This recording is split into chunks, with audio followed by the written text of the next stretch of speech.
Got a shout out to my girl DJ Steph. Matter of fact, I'm gonna let her tell you about it. I am giving away tickets. Y'all see the tickets that I'm giving away to the Claressa Shields fight. So I want to give away 2 of them to social media because I'm at the radio station. I just gave them some. I'm passing them out, right? So 2 tickets. All you got to do is like, share, and follow this video, right? And then tell me why you and your kids should go to the Claressa Shields fight. I need to know that. And I'm going to be picking somebody today.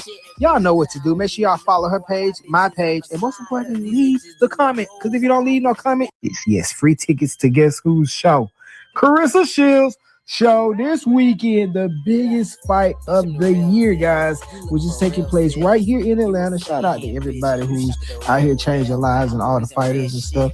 And most importantly, shout out to the person who gets these tickets because we giving them away. And I got a shout out to my girl DJ Steph. Matter of fact, I'm gonna let her tell you about it. I am giving away tickets. Y'all see the tickets that I'm giving away to the Claressa Shields fight. So I want to give away 2 of them to social media because I'm at the radio station. I just gave them some. I'm passing them out, right? So 2 tickets.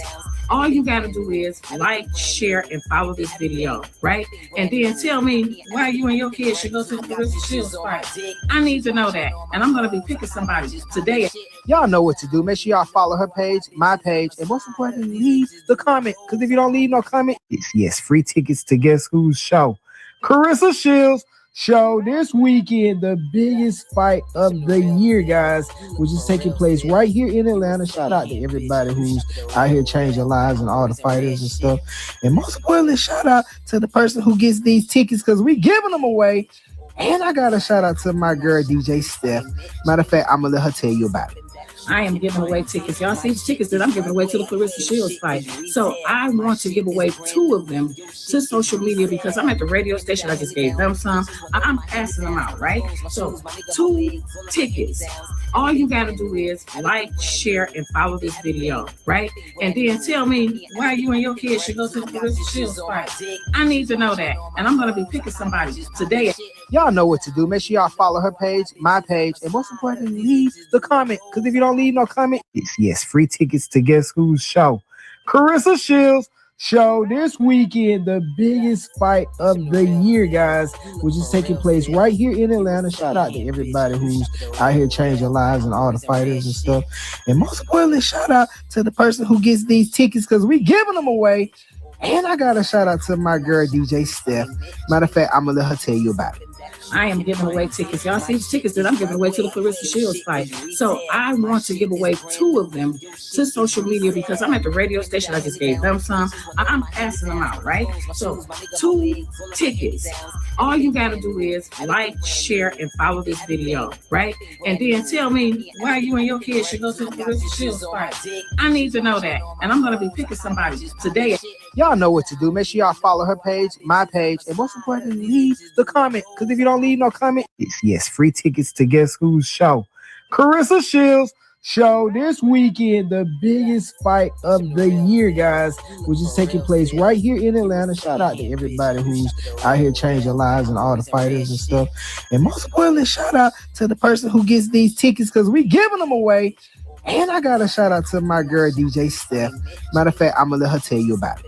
I am giving away tickets. Y'all see the tickets that I'm giving away to the Claressa Shields fight. So I want to give away 2 of them to social media because I'm at the radio station. I just gave them some. I'm passing them out, right? So 2 tickets. All you got to do is like, share, and follow this video, right? And then tell me why you and your kids should go to the Claressa Shields fight. I need to know that. And I'm going to be picking somebody today. Y'all know what to do. Make sure y'all follow her page, my page, and most importantly, leave the comment. Because if you don't leave no comment, yes, free tickets to guess whose show? Claressa Shields show this weekend, the biggest fight of the year, guys, which is taking place right here in Atlanta. Shout out to everybody who's out here changing lives and all the fighters and stuff. And most importantly, shout out to the person who gets these tickets because we giving them away. And I got a shout out to my girl DJ Steph. Matter of fact, I'm gonna let her tell you about it. I am giving away tickets. Y'all see the tickets that I'm giving away to the Claressa Shields fight. So I want to give away 2 of them to social media because I'm at the radio station. I just gave them some. I'm passing them out, right? So 2 tickets. All you got to do is like, share, and follow this video, right? And then tell me why you and your kids should go to the Claressa Shields fight. I need to know that. And I'm going to be picking somebody today. Y'all know what to do. Make sure y'all follow her page, my page, and most importantly, leave the comment. Because if you don't leave no comment, yes, free tickets to Guess Who's show. Claressa Shields show this weekend, the biggest fight of the year, guys, which is taking place right here in Atlanta. Shout out to everybody who's out here changing lives and all the fighters and stuff. And most importantly, shout out to the person who gets these tickets because we giving them away. And I got a shout out to my girl, DJ Steph. Matter of fact, I'm going to let her tell you about it. I am giving away tickets. Y'all see the tickets that I'm giving away to the Claressa Shields fight. So I want to give away 2 of them to social media because I'm at the radio station. I just gave them some. I'm passing them out, right? So 2 tickets. All you got to do is like, share, and follow this video, right? And then tell me why you and your kids should go to the Claressa Shields fight. I need to know that. And I'm going to be picking somebody today. Y'all know what to do. Make sure y'all follow her page, my page, and most importantly, leave the comment. Because if you don't leave no comment, yes, free tickets to Guess Who's show. Claressa Shields show this weekend, the biggest fight of the year, guys, which is taking place right here in Atlanta. Shout out to everybody who's out here changing lives and all the fighters and stuff. And most importantly, shout out to the person who gets these tickets because we giving them away. Yeah. We giving the damn tickets away. They got all type of packs for the people. We giving these tickets away. Yeah, you want one, you get one too. I'm giving damn tickets away. I'm giving tickets away. Yeah. I'm giving away Claressa Shields tickets. Yeah, where them damn tickets at? I'm giving away Claressa Shields tickets. We got a lot of her damn tickets. I even got some. Yeah, she don't even like me, and I got some. Ain't that something? She don't even like me, and I got some damn Claressa. I even got some. Ain't that something? We got all type of giveaways. We got family packs. We got couples. We got singles. Hell, we even got daycare center tickets. Everybody can go to this damn fight. Okay, everybody. As long as if you're a human, you get a ticket. If you're a human, hell, even alien can come. Everybody can come. We need somebody to sit in these damn seats. This gonna look crazy. Them fighting in a damn auditorium. Yeah, because it ain't a stadium unless people sitting in them. Until people sit in them, it's a damn auditorium. So, yeah, get your Claressa Shields ticket. We got a lot of them. Bad thing about it, we can't even give them away. We give them away for free. People still like, no, I'm cool. I just catch y'all on the next one. I'm going through something. So yeah. So we need to help sell out this venue. So we need y'all to come on. We only got a few hours left to sell out this auditorium. So come on now. Don't be like that. Help out your sister. Help out your damn sister and get a ticket. They free. Hell, throw a family reunion on this day and go as a family reunion. Get your ticket. Come get your tickets. Get y'all Claressa Shields tickets. Get your tickets. I'm giving them away. Come on. Get your tickets. Damn shame we can't even get these tickets away. Yeah, I guess we should have said get a ticket and something to eat. Then giving them away ain't it ain't working. They ain't trying to get them. We need to put something with these tickets, even though they free. Put a sandwich with it or something to drink. A sandwich with them. If you get a ticket, you get a cheeseburger and a drink. I don't know, man. They gonna have to pay me some more money. Yeah, they paid me to help get rid. Ain't that something? They paid me to help get rid of these tickets. Yeah, literally gave me some money to help get rid of these tickets for free. Was willing to pay me to hand these damn tickets out for free. That's bad when you can't do your damn job of giving away something free. Come on, who gonna help a brother out? Who gonna help a brother out? Who gonna help a brother out with these Claressa Shields? I don't know. I'm just about to call Papoose and be like, look, bro, they ain't trying to get these tickets, man. Y'all ain't got nothing to eat or nothing. Like, you ain't got nothing. You ain't got nothing to eat. I know how you can sell and get rid of these damn tickets. Put up a slapping booth. Yeah, you know how like the carnivals and stuff got the kissing booth with the pretty girl there? Put a damn slapping boot up. Yeah. Let the people know that they can slap her without consequences and get a damn ticket. I guarantee you will sell out that auditorium.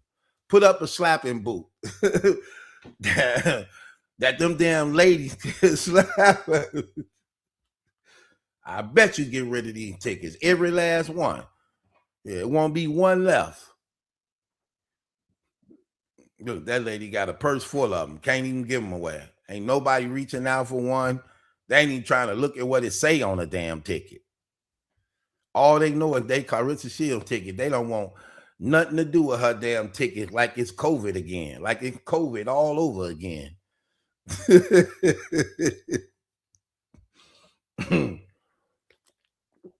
They say they social distancing on your damn card. Tomorrow, everybody's social distancing again.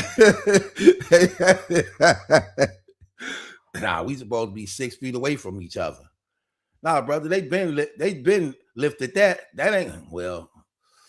Okay, lift it after her damn fight. But while her fight going on, we social distancing.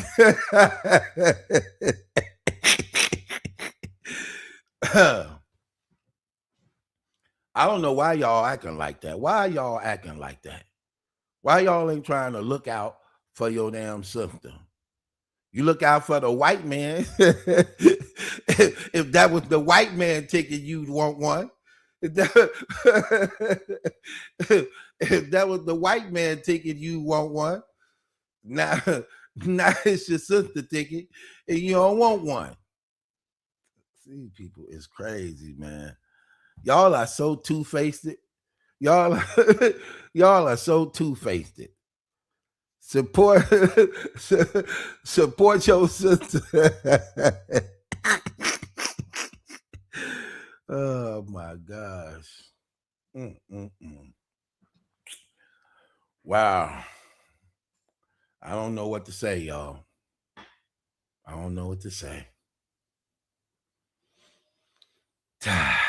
What we gonna do? That's what I need to know. What we gonna do? What we gonna do?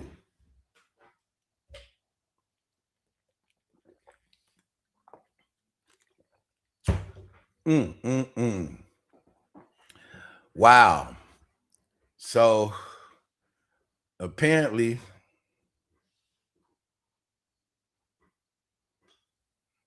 let me see. Show y'all her Lisa Baumgartner outfit. Yeah, let me show you her Lisa Baumgartner outfit she wore for her weigh-in. Let me see.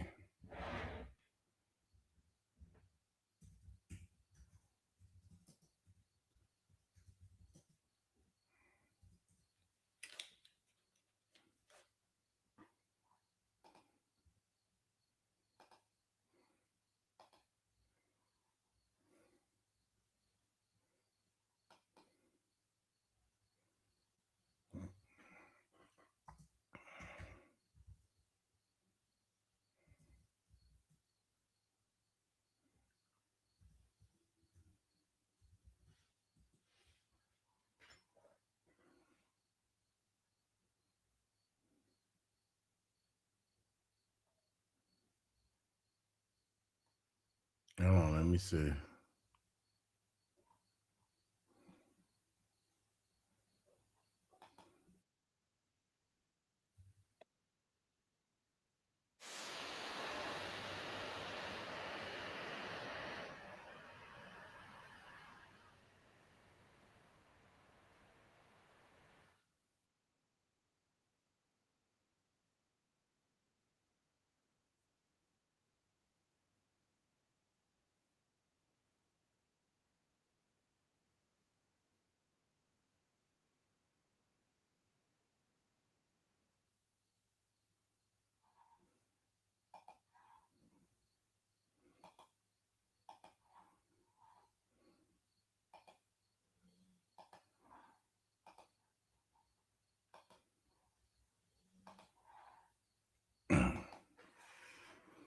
Okay, let me see. See, I don't know. What the shape of her booty, I do not know. It's 3 shapes. I don't even know. I don't even know what the shape of it. I think it's trying to be round, but then it got a slice. It got a slice in it, like salami. You know how you go to the corner store and ask the Arabs, "Let me get $2 in salami." It's like that happened. So it got its roundness with a slice, and then it's like rectangle. It's like the game concentration. Like I'm trying to figure it out. I'm looking at a figure and I'm trying to figure it out.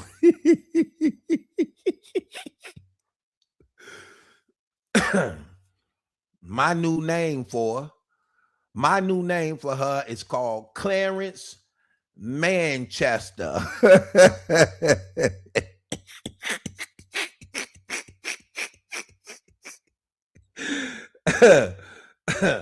That's my new name. Clarence Manchester.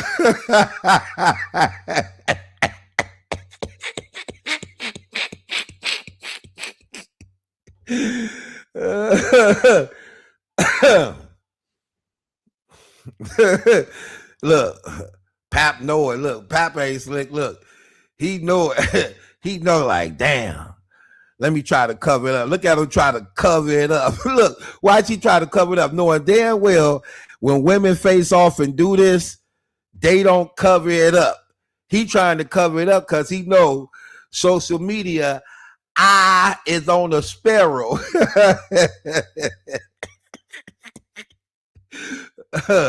Look at him. Look. Cover up. Look at it. The WBA WBC Women's Middleweight Championships he know what he was doing. Look at that. That be tripping me. Look, that be tripping me out. How that be she be doing too much.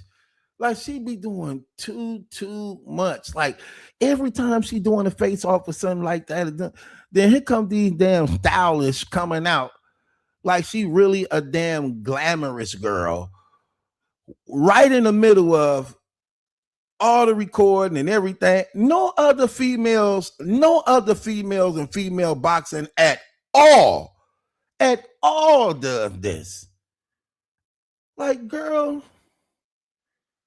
just doing too. Like, girl, what are you doing? Girl, sit down somewhere. Let me get your hair right. Let me brush it right. Let me. You gonna brush that damn hair and it's gonna tear, right? You gonna brush that damn hair too hard and it's gonna tear. Live and live on TV. It's gonna need a damn Band-Aid. You know she wear the cheap stuff. It's gonna need a damn band-aid. You gonna tear her damn hair trying to brush it in front of them white folks.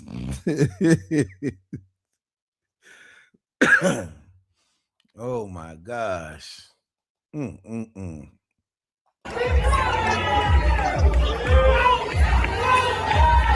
Look at the police callers.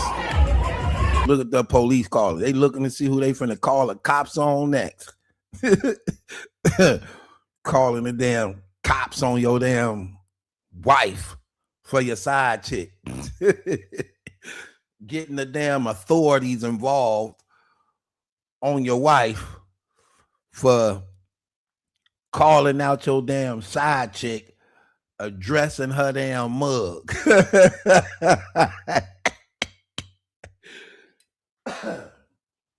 Pretty girls ain't got a mug. They got a face.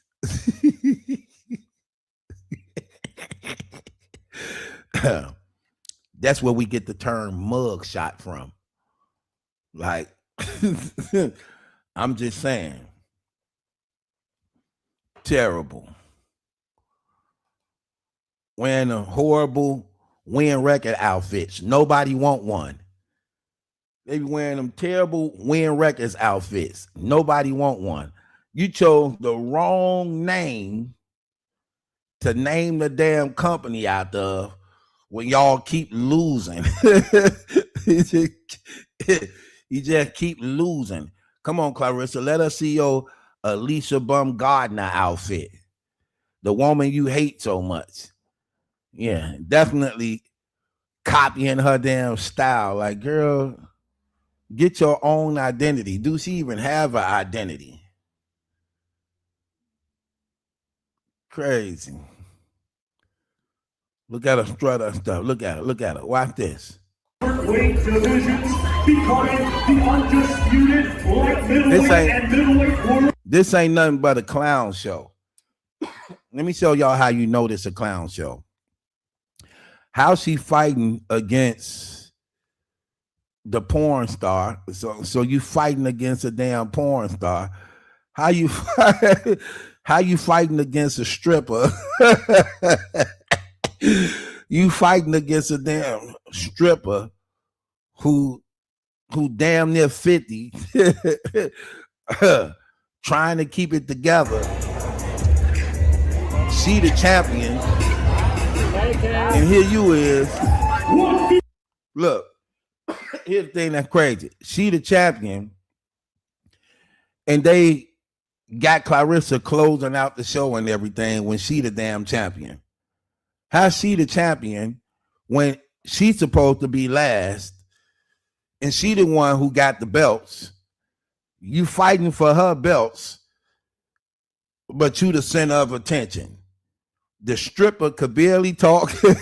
She could barely talk. Don't nobody ask her questions. She got to do everything first. Man, please. Y'all don't even know how to fake it. At least fake it. At least make her seem important. This woman ain't done not one damn interview for this fight. A YouTuber ain't reached out to her. She ain't got a tweet. She ain't got a Instagram post. Y'all couldn't even fake it. At least make it seem like it's gonna be a fight. At least do that. Make it seem like a fight. They won't even make it seem like a damn fight. That's crazy. Man. Trick us or something. Put some effort in it. Ask her a question. Let her sing her. What do it do? Do it got any talent? It's like, my God. Man, let her do something. So you about to box a damn porno star, and we supposed to say you bad. We supposed to say your damn titles ain't a joke. Your damn titles ain't a joke. You got one belt from a stripper, another belt from an alcoholic, another belt from a cigarette smoker, another another belt from a heroin shooter, another belt from a woman who got diabetes, another belt from a woman who just got out of jail. All these damn titles, all these damn titles, we calling you a winner from. You didn't won from losers. Oh my gosh. Which remind me, folks, it's crazy. She the champion, got a belt for nothing. All these belts that come with no benefits. All of them got belts, no endorsements, no benefits, no Cracker Jacks, no Wheatie Box, no toys.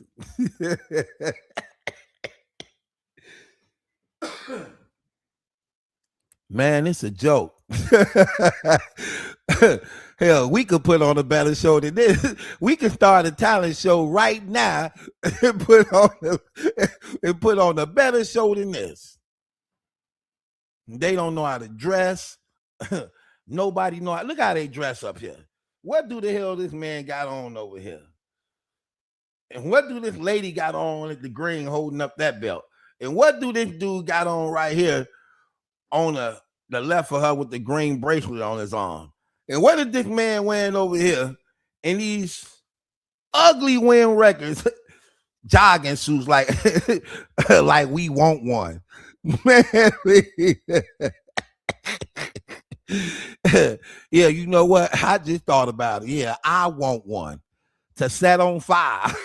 I want one to set on fire live right now. Who can I call to get one right now? I need one right now. I want to set on fire right now, live on this damn show. Oh my gosh.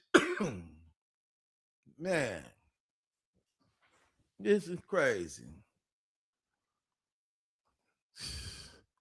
We should put on our own damn show. 58.8 for the defending world champion, Claressa.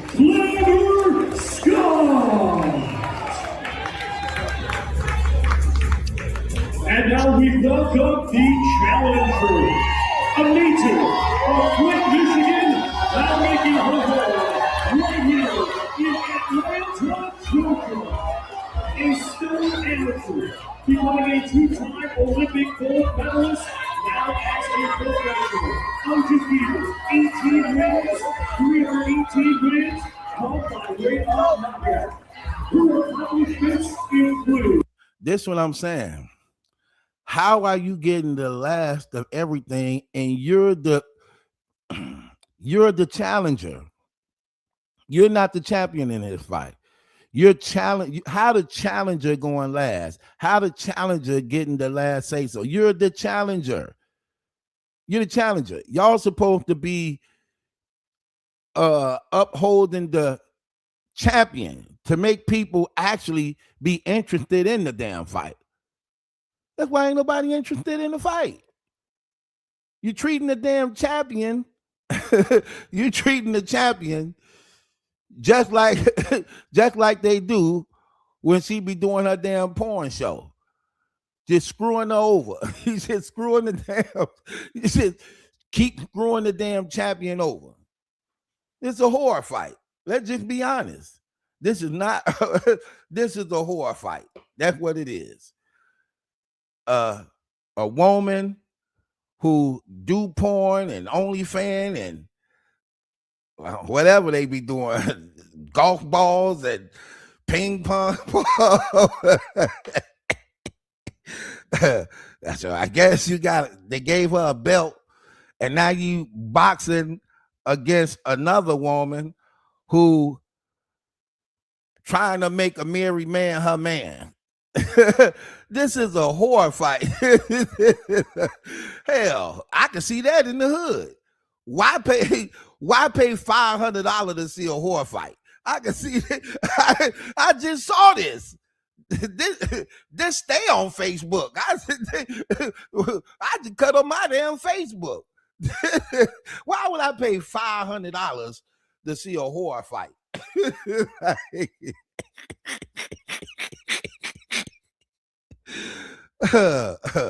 I don't get it. I don't get it.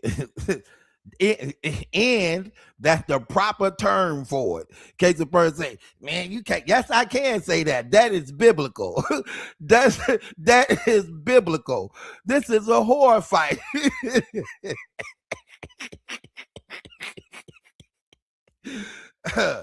This is a horror fight. And it's biblical. This scripture. Okay. This woman is openly having sex with another woman's husband who not intending on getting a divorce. That's a whore. That's what it called. Then this other woman is an OnlyFans model who golf ball and ping pong ball damn self. Man, this a horror fight. Should nobody be at that fight but Johns? Johns and Tippers. This fight should have been at the damn strip club.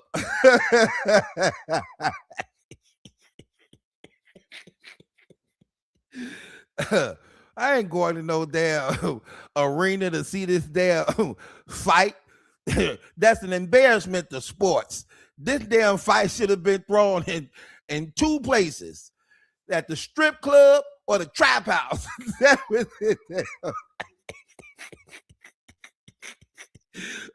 Or on the damn block. That's the only place I want to go to see this fight. Oh my gosh.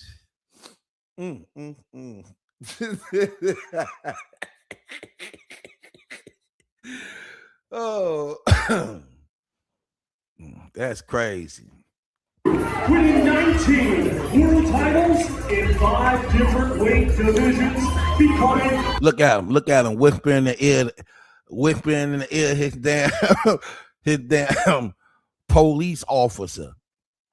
Yeah, I want you to get everybody's name on her side and where they live so we can send restraining orders and cease and desist to them too. You make sure you got that on tape for us, right? Yeah, because you know that's what we do now. We into paperwork now. We into telling on niggas now. You think I care? I just told on my own damn family. You think I care about K. Scott and them family? I told on my significant other. I could care less about a damn K. Scott. I just told on the bone of my bone and the flesh of my flesh. Hell. I ain't got no damn moral compass. The undisputed light middleweight and middleweight world champion, the current undisputed heavyweight world champion, and the #1 pound for pound female fighter in the world, ladies and gentlemen, universally recognized as the greatest female. He is the great Claressa.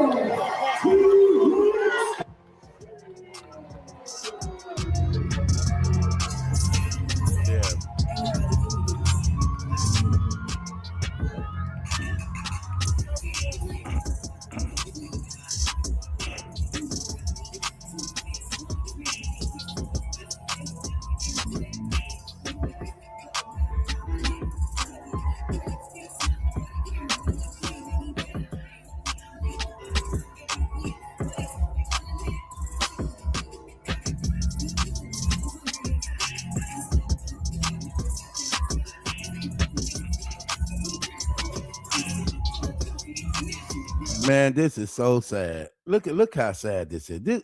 Look at how terrible this is. Look how embarrassing and shameful this is. They're going to show you how her inner circle is. So she knows she doing. Look, she knows she doing a weigh-in. She signaled a girl from the back to come take off her damn shoes. Man, look at this. Watch this. Why she give her the head nod? Come take off my shoes. Watch this. See that? Look at that. She nod her head. Look. Let my damn slave come and take off my shoe. Look. Terrible. Watch the slave come out. Look. Get on your knees. Take off my damn shoe. Look, and you make sure you get this damn ponytail right. Then she playing that terrible music in the background of herself. Nobody jammed to. Nobody bobbed to. She the only one. Girl. Oh my gosh.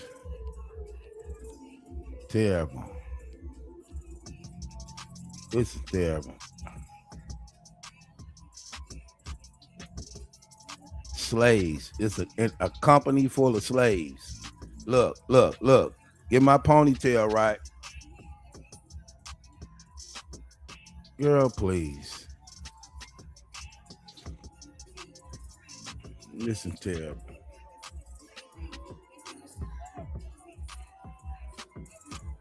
Look at the slave. Look at the slave.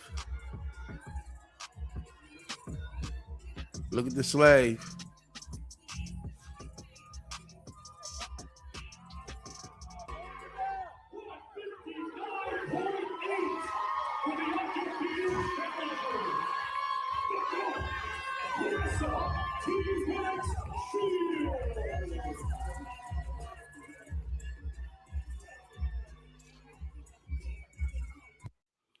Okay. She got look, no excuses now. She down to 159.8. That's very important. 159.8.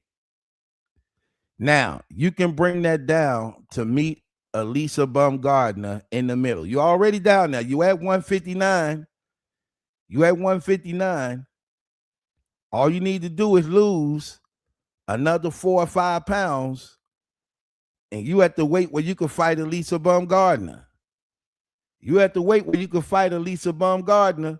You right around there. Y'all say y'all can meet at 154. It just said you at 159.8. You right where you need to be. No excuses. You right there. You right there.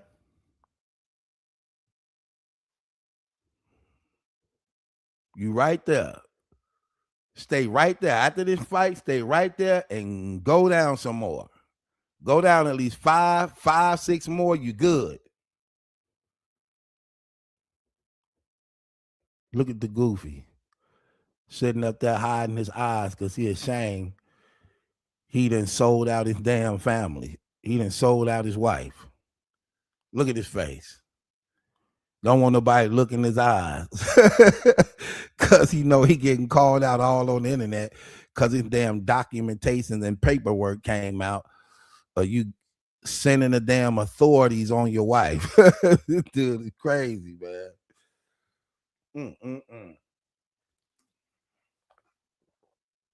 It's crazy.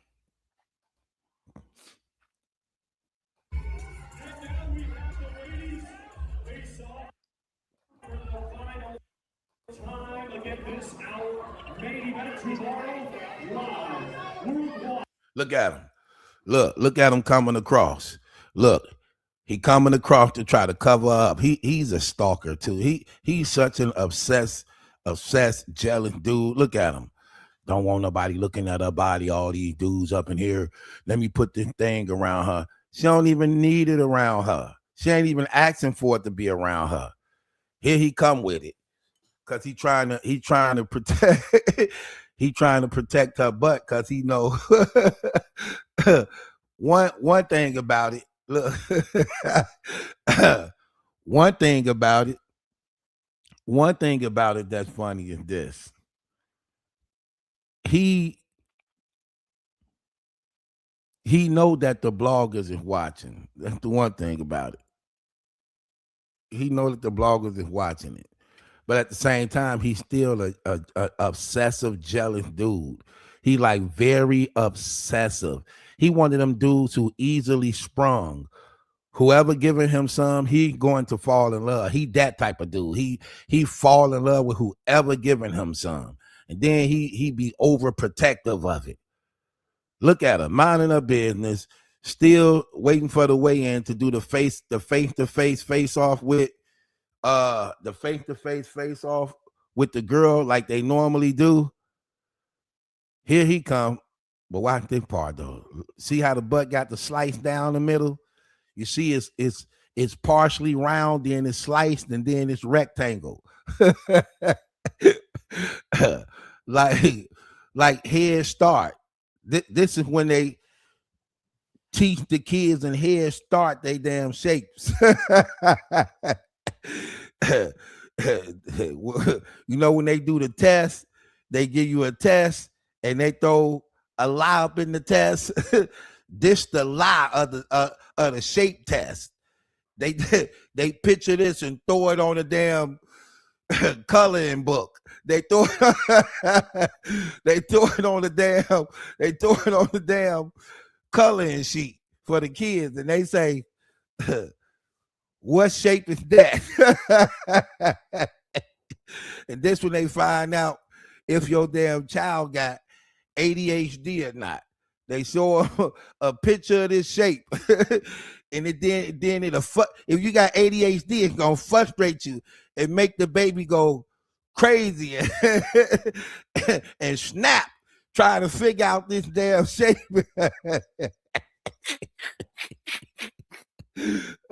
Little kids be like, it's round. It's rectangle. No, it's a line. No, it's round. It's line around in it rectangle. Well, it's rectangle.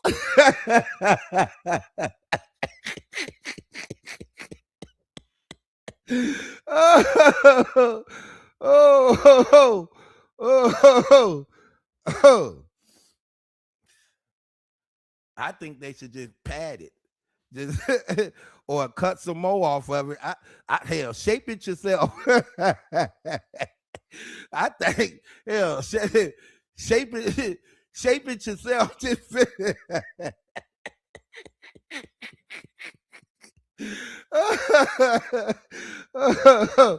Oh my gosh.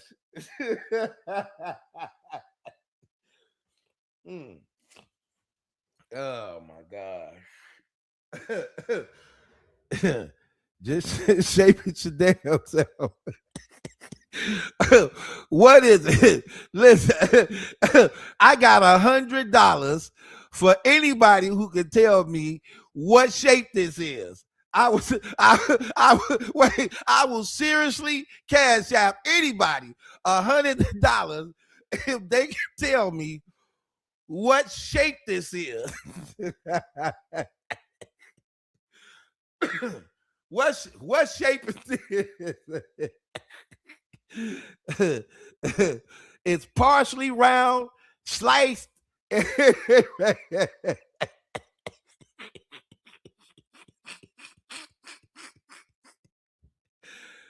Oh. What shape is it?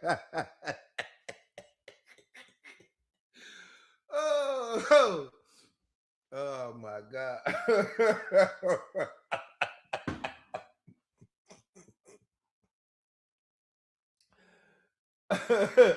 Y'all are funny.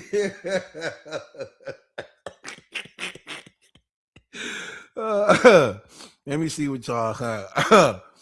Night on, I'm gonna say it's oval, then it's oval. Wait. I don't know what the hell this name is. Please forgive me. They said it's round of flat.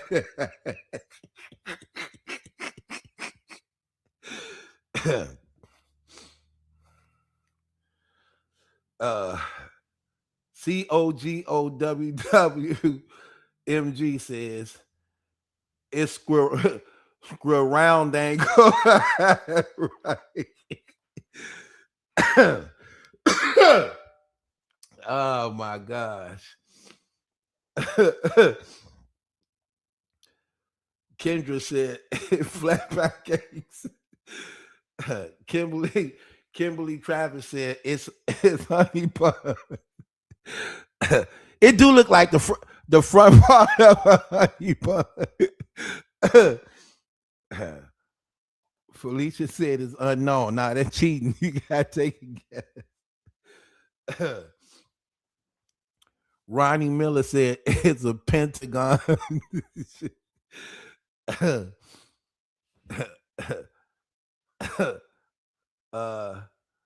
Dwana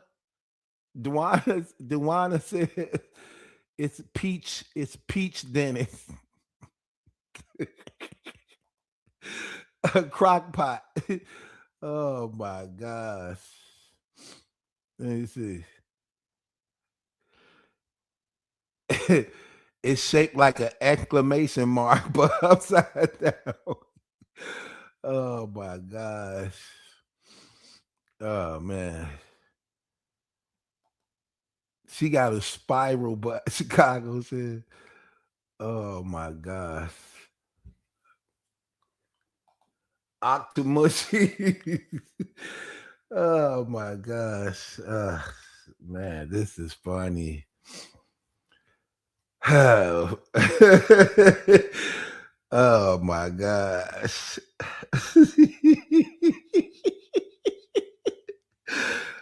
Oh, so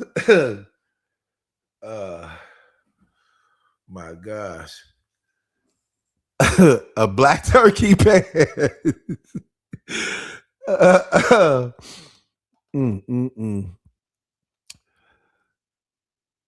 Oh my gosh. All that workout she do, she don't do squats. I'm trying to tell you, man, this is crazy. Thanks for the cash app. He said this is sponsored by Newports and Old English. Oh my gosh. That was funny. That was funny. That was funny. Newports and Old English. Oh my gosh. Y'all are silly.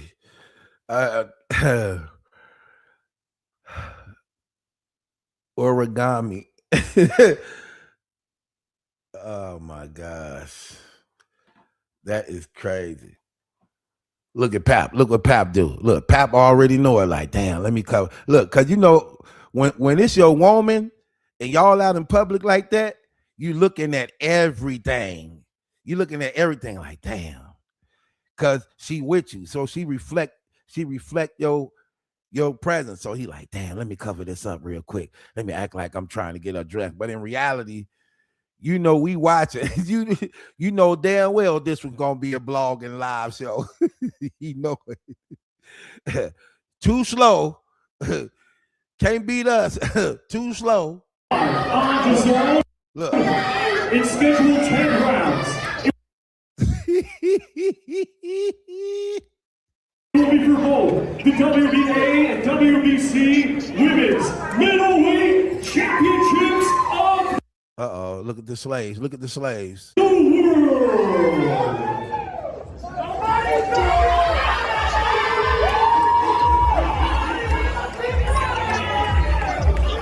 This is fair. Nobody else do this stuff. She be too extra. You doing too much.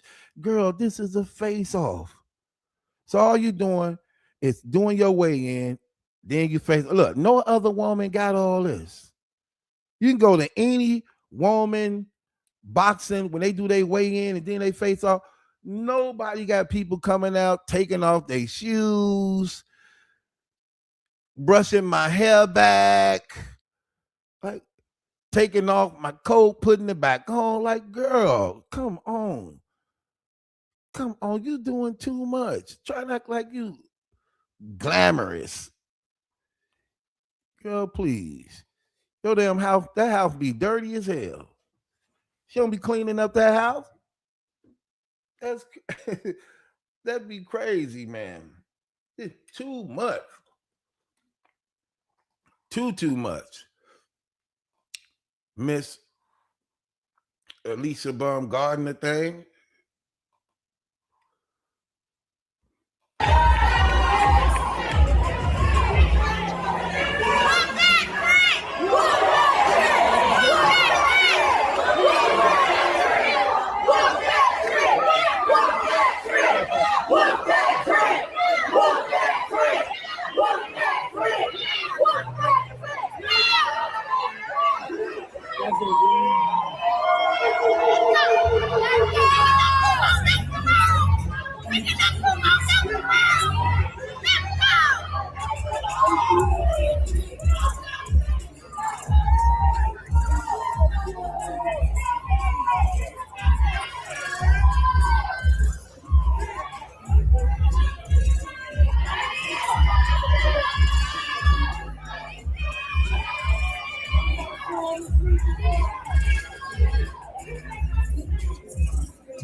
All the pictures that you were standing up on the chair.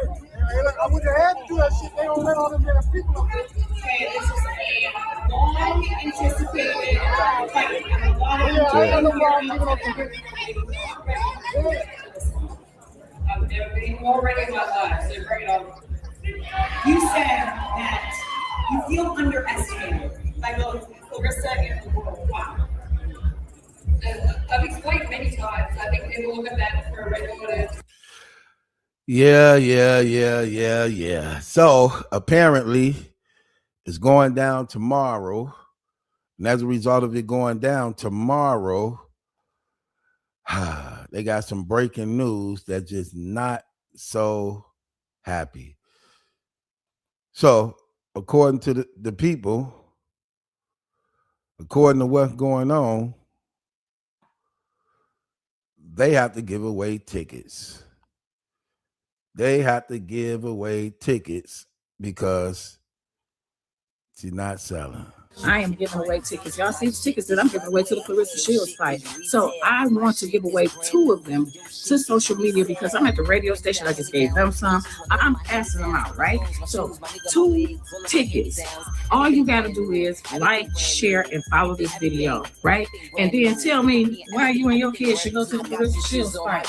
I need to know that. And I'm going to be picking somebody today. Y'all know what to do. Make sure y'all follow her page, my page, and most importantly, leave the comment. Because if you don't leave no comment, yes, free tickets to Guess Who's show. Claressa Shields show this weekend, the biggest fight of the year, guys, which is taking place right here in Atlanta. Shout out to everybody who's out here changing lives and all the fighters and stuff.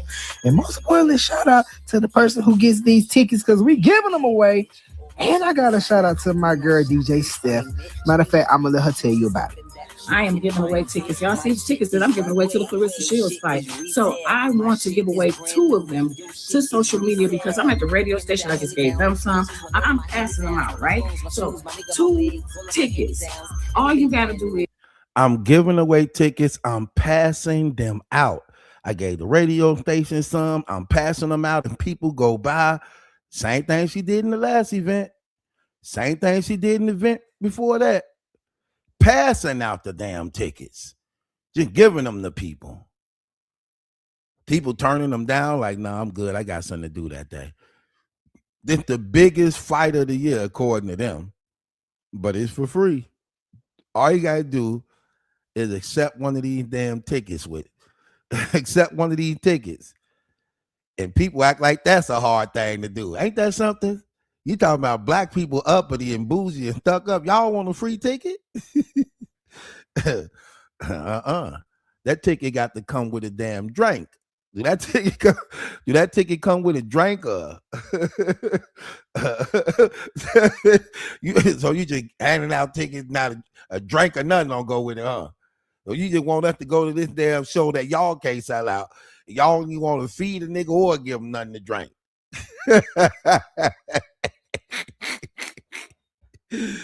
Oh man, that's black folks for you. That's black folks for you. Try to give them something, they still unsatisfied. I'm giving you a free ticket to the world champion GOAT fight, and you want a damn drink and sandwich to go with it. Or you ain't coming. That's black folks for you, ain't it?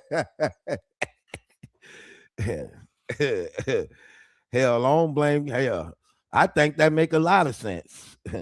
I'm keeping it. I think that make a lot of damn sense. That make a lot of sense to me. You gonna give me a free ticket to go to this show nobody don't want to go to? At least give me something to drink. Give me something to drink or something.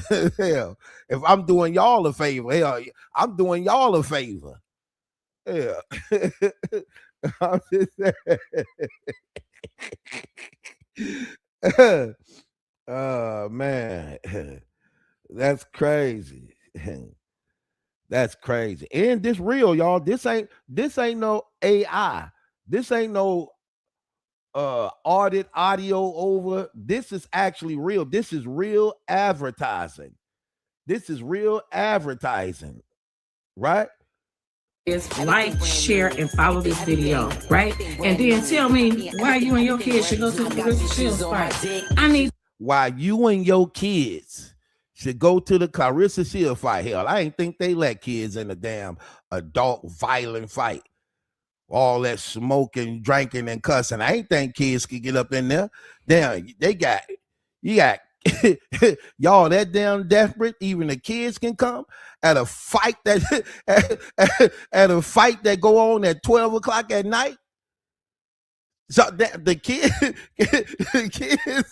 oh my gosh, ain't that a damn curfew?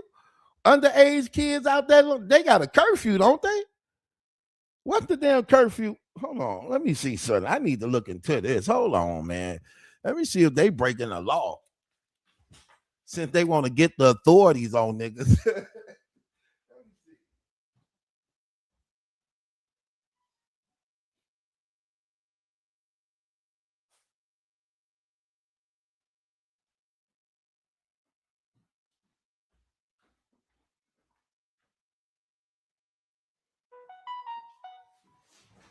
Hold on, let me see. I need to look this up. I need to see this. What is the curfew for children in the city of Atlanta, Georgia?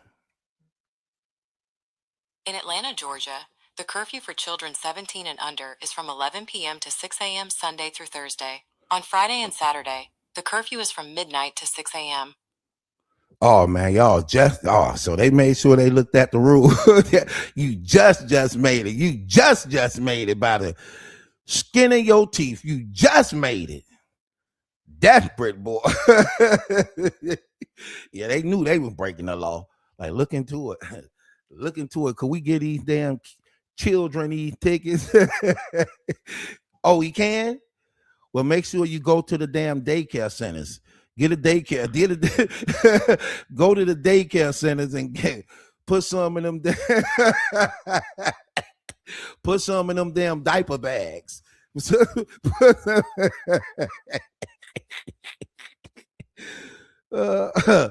some of them damn diaper bags and car seats.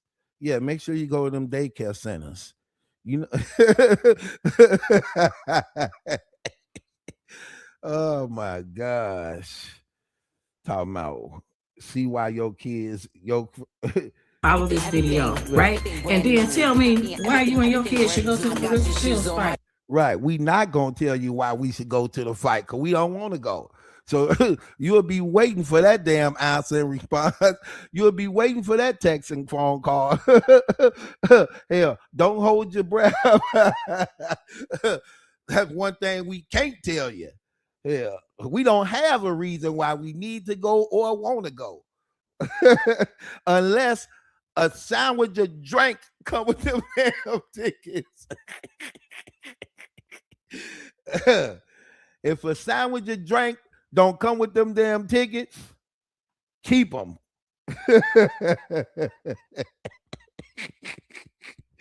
Oh my gosh. Right. We remember that. They were busting them kids out on them damn. They busting them damn kids out on them tickets the last event. And she's sitting up here thinking that the sponsors and them don't know this. She really think the sponsors and them don't look into this or don't know this. Talking about $8 million. I done sold out. I keep selling out events. They keep lying. Talking about I ain't selling out there. Why y'all lying? Why y'all lying? Y'all know I sell out events. Yeah, you sell out an event. The ones you ain't at. Definitely sell out those. Any event you ain't at. Oh my gosh. Oh man, this is terrible. They so desperate.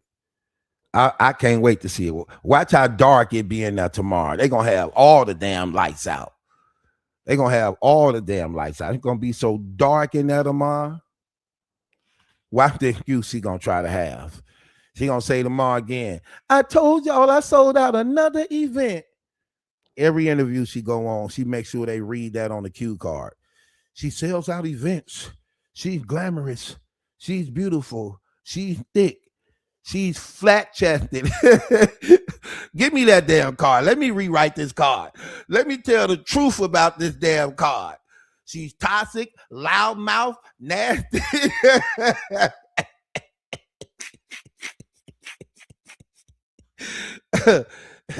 Into it with everybody. An adulterer. A scammer. Let me write this damn card. And I'm gonna need a few more with everything I need to say. What I need to say, it won't fit on one card. Yeah. Cardboard. Matter of fact, I'm gonna need a tree. Escort me to your biggest tree. I'm gonna need a lot of paper to write it down. Oh my gosh.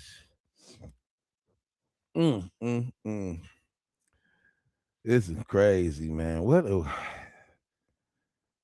I don't know, man. I don't know. I get to fight for free.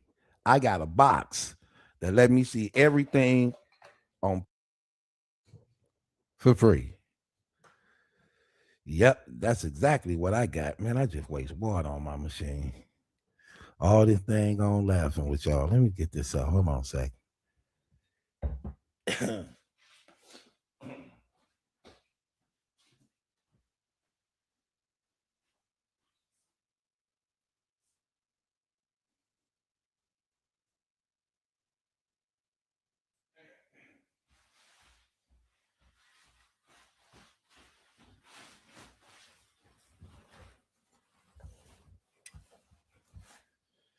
Okay, man.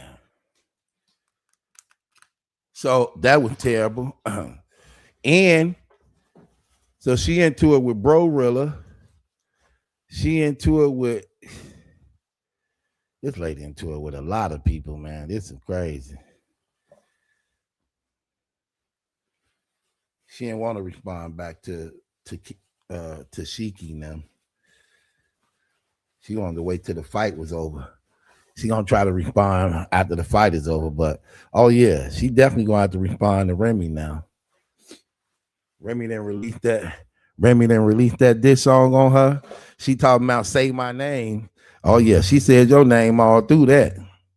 She definitely said your name all through that. All through it. Hold on, man. She just cussed a lot in it, like, dang, you know, Remy, come on now. She was mad. She was in her feelings. She was cussing up a storm. I'm like, dang, Remy, it's okay with you. You cussing a whole lot. Come on, man. We need some radio play. Man, she let her have it. I ain't gonna even hold you. She let her have it. Yep. And it wasn't AI. And I went to her channel to see was it on her channel. She had put it on her channel. Said to myself, like, And she did it right at the time she knew Claressa fight. She look, crash apart. Let me rain on your parade right quick. Let me give you something to make you mad and frustrated while you in that ring. If I was that lady, K Scott, don't nobody know her. If I was that lady, K Scott, I say, come out in that Remy Ma song. She should come out in that song. Wanna go? Come out in that song. Let that be your coming out song. You finna fight her anyway. So she mad. Okay, give her a reason to be mad, because y'all damn sure finna fight tomorrow. That's exactly what I would do. I'm coming right out in that song. Right? Because she sure finna fight anyway. Let that have been Elisa Baumgarten or Shadeja Green or Amanda Serrano. You know, them sisters, that would have been first. That is their damn playlist song. Like, yeah, play that tomorrow. All day long. Matter of fact, I'm finna go live training to it. Play that in my face off too. You know, them sisters be on it. They don't care. They gonna win one way or another. I might not don't win this fight, but I damn sure gonna win the mind game. This gonna be on your mind forever, and it's going viral. I'm gonna win one way or another. Poor little white girl, K Scott. She don't have no soul, Deucey sisters. Deucey sisters. Y'all would have been told her, like, take that out the damn playlist. Play this. Oh, yeah, you want to turn up? Let's turn up. Let's turn up. Hell. You saw what happened last time. Last time, Claressa Shields was finna no, not last time she finna fight, but last time when Remy dropped the song, all them girls who were boxing was trained into it. Walking down the ring, then hell, they wasn't even fighting Claressa, but wanted it to be known we can't stand her. Not because she could fight, just because of who she is. I'm just saying.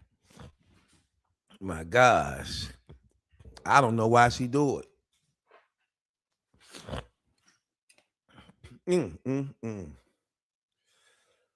Oh man, y'all had me laughing so hard. I mean, I can take a break sometime. I be rolling. I don't even be knowing it's gonna be said like that. That's on them though.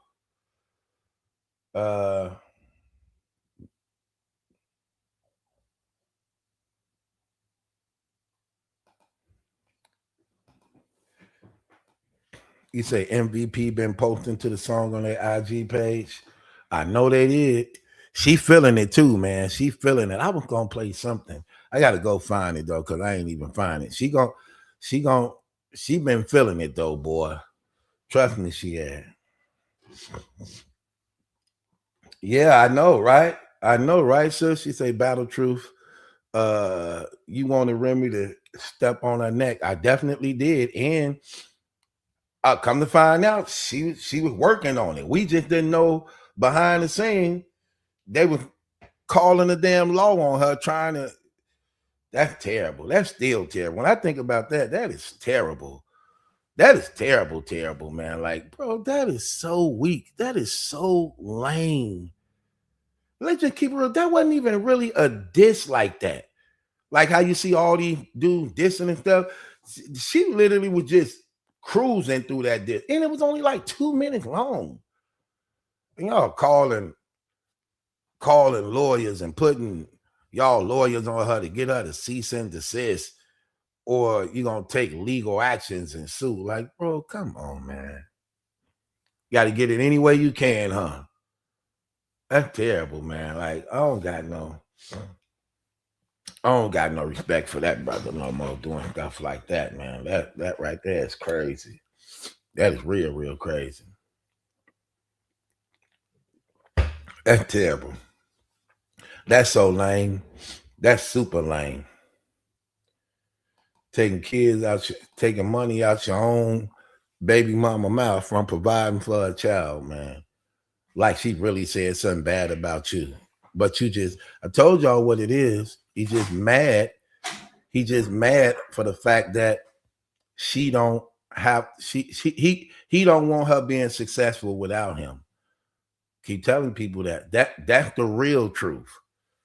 Because again, he already say, I'm the one who wrote all your songs. That I wrote your biggest songs. So if he see her potentially on the rise without him, he can't get credit for it. He can't get credit for it. And he don't want the 999 in your face.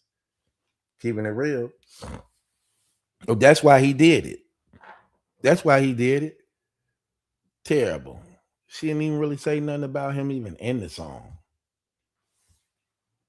He a hater. He's a straight up hater, man. A jealous hater, dude.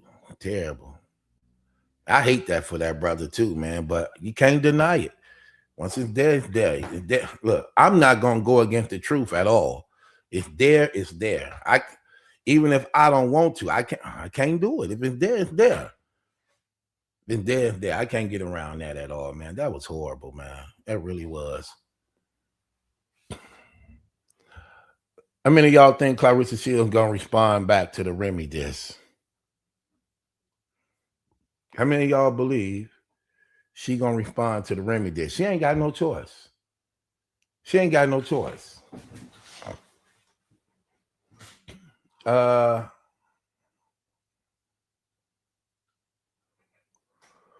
What you say, sis says he wouldn't help her when she asked him for her lead.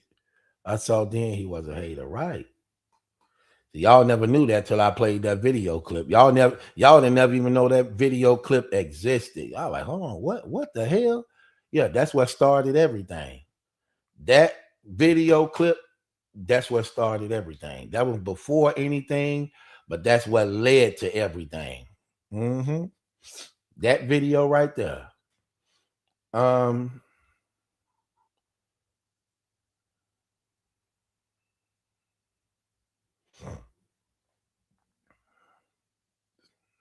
Right.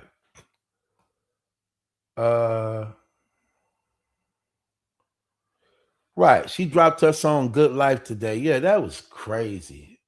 Matter of fact, hold on. Let me go to something. Talking about the good life. Like, girl, get out of here. Let me go to something right quick. Let me go to something. I want to say something about that too. So let me go here first.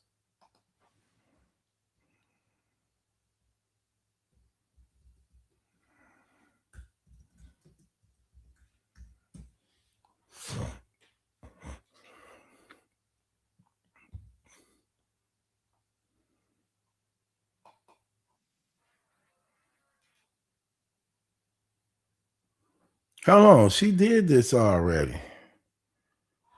No. Where's the video? Okay, there you go. Oh, this came out one day ago. This came out one day ago. Your video. It came out one day ago. I need to cut this volume down because I definitely don't want to really hear it. That's another thing that's crazy. See, this what I be meaning by they do not know how to market. It's exactly what I mean by they do not know how to market. Because on this, right, let me show you something. On this is bad marketing. They do not know how to market. So right here, so on this song, Good Life, look at the bad marketing right here. No, I got the whole song right here. I just don't feel like playing it. So let me show you what I mean. This is always a bad idea in songs. This is always a bad idea in songs that they just don't get. Your songs, first of all, it's bad enough you fighting against the women, so that ain't gonna work. It's also bad enough you don't know how to really rap. She ain't even got a voice for rap. Like, she ain't got a voice. You know, when it come to music, man, music is played in your ears. She don't have the type of voice you want to hear that long. She ain't got that voice where you want to hear that long, to the point where if I'm listening to a song, I could tolerate your voice. She ain't got that voice where you could tolerate. And I'm just keeping it real. She ain't got that voice where she could tolerate, where you could tolerate. You know, it's like, no. And then this is how you know everybody in Win Records is terrible when it comes to marketing. They are terrible marketing, terrible track selections, terrible hooks. I'm just keeping it real. The things that make a song, it's like they can't do. Where is the catchy beats? Where is the fire hooks? And why is the imagery corny? I can't stand these corny images. And this is the prime example of what I'm meaning. Nobody, listen, man, let me tell you something. Nobody want to hear a boxing album. I'm just keeping it real. Nobody wants to hear a boxing album. Nobody cares. No one relates to that. Nobody want to see you with your belts, see you sparring in the ring, see you with headgear on, see you talking about how you knock women out. Nah. People want that authentic, relatable, street feel. You know what I mean? Not sports and athleticism. Nah. That don't look right. That don't look right. Don't nobody want to hear that. Don't nobody want to see that. Roy Jones tried to do this before. It flopped bad. Nobody want to hear a rapper album. Nobody want to hear a sports athlete album. Nobody want to hear it. Nobody want to hear it. It's just not relatable. It's just not authentic. It's not authentic. Nobody wants to hear it. Nobody cares. For real, nobody cares. I don't want to hear a boxing record. Just keeping it 100. You already saw all the female boxers training to the Remy record. Had nothing to do with boxing. Don't nobody want to hear no boxing record. Nobody want to hear that. They are terrible management. Look, this is even more cornier. Look how cornier this is, right? So y'all know I've been calling him a slave for a minute. So in the video, notice now she walking in serving him. Look.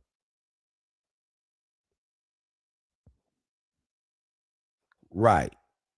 I peep that girl, please. See, she got this subconscious thing or this self-consciousness thing where she hear the things that's being said, and then she try to reverse them to try to make it seem as though that's not what it is. Because remember, he bought her the McDonald's out the bathroom, and I was calling him a slave. I'm like, look at the slave. Look at the slave. Now in this video, you're going to try to make it seem like you serving him. But here's the thing about this that is damaging and just tell you how bad they is when it comes to marketing. This is how sorry and bad they is when it comes to marketing. This is terrible. This is what I be meaning by bad marketing, terrible marketing, because you have in your video, right, a married man who's currently married, still married. You have him in your video.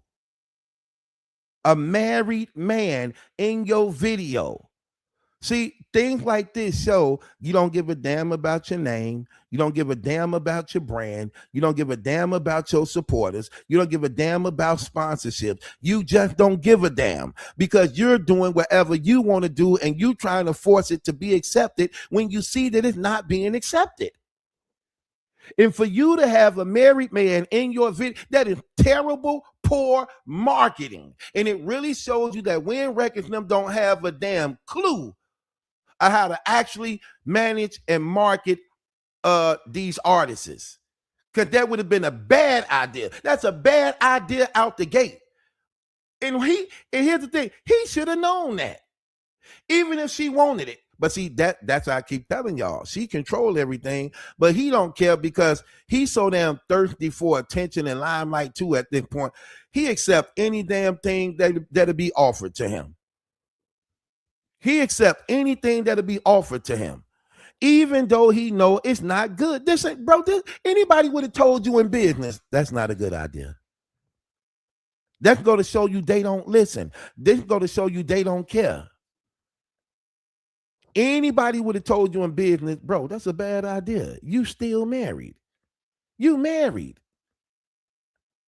You married. And the world know it. See, that's the thing. The world know you married. You're one of the most, I'm trying to say this right. You're famous for being married. You're not famous because you're talented. You're famous for being married. Big difference. Big difference. You are not famous because you did anything good other than being married. And you couldn't even do that right. You even messed that up. You famous for being married. This is a bad idea. Anybody in their right mind know that this is a bad idea. You don't do something like this. You don't put married men in your videos as a woman and you dealing with them. It's a bad idea. And the thing about it is, it's really bad when you call when you consider to be a woman. When you consider to be a woman, it's really, really bad because women are supposed to be held at a higher standard of conduct and morality than that of men when you see how this world is, even though I don't really agree to that neither, but that's how the world see it. I think that it's equal, it's balanced. Men should have respect for themselves and held at a higher standard and conduct also. But when we look at the world and how the world perceives things, see, this is the world mentality. It's a men do what men do. But as women, we should be more respectful for ourselves. We should be more modest, more honorable. So to us, we held at a higher standard. So that's how it's looked at when it comes to the world. So again, that's just a bad choice and decision to do and make when you're doing something like this. You get what I mean? Because this man is still a married man.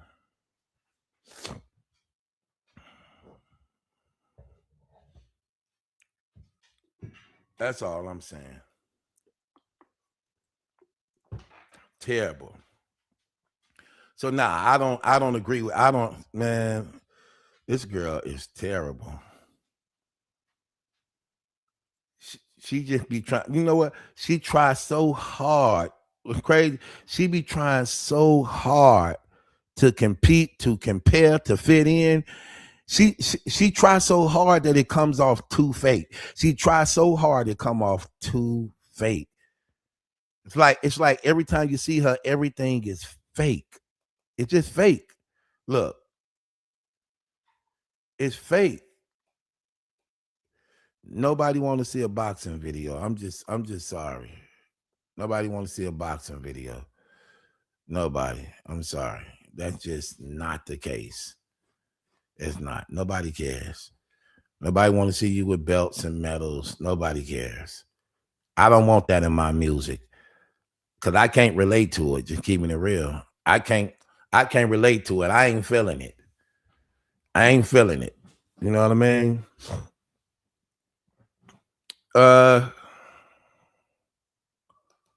Battle Truth, did you see Claressa interview with Loan. Nope, I ain't see it. I gotta look into it. Matter of fact, let me see if I got it on here. Let me see if I can find it on here. You say Loan? Let me look. Let me see. I'm doing it right now.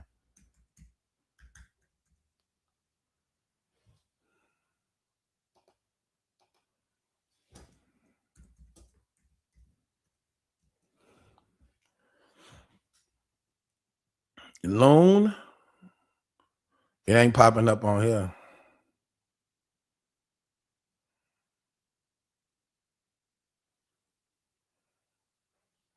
I don't see it. Loan? I don't see it.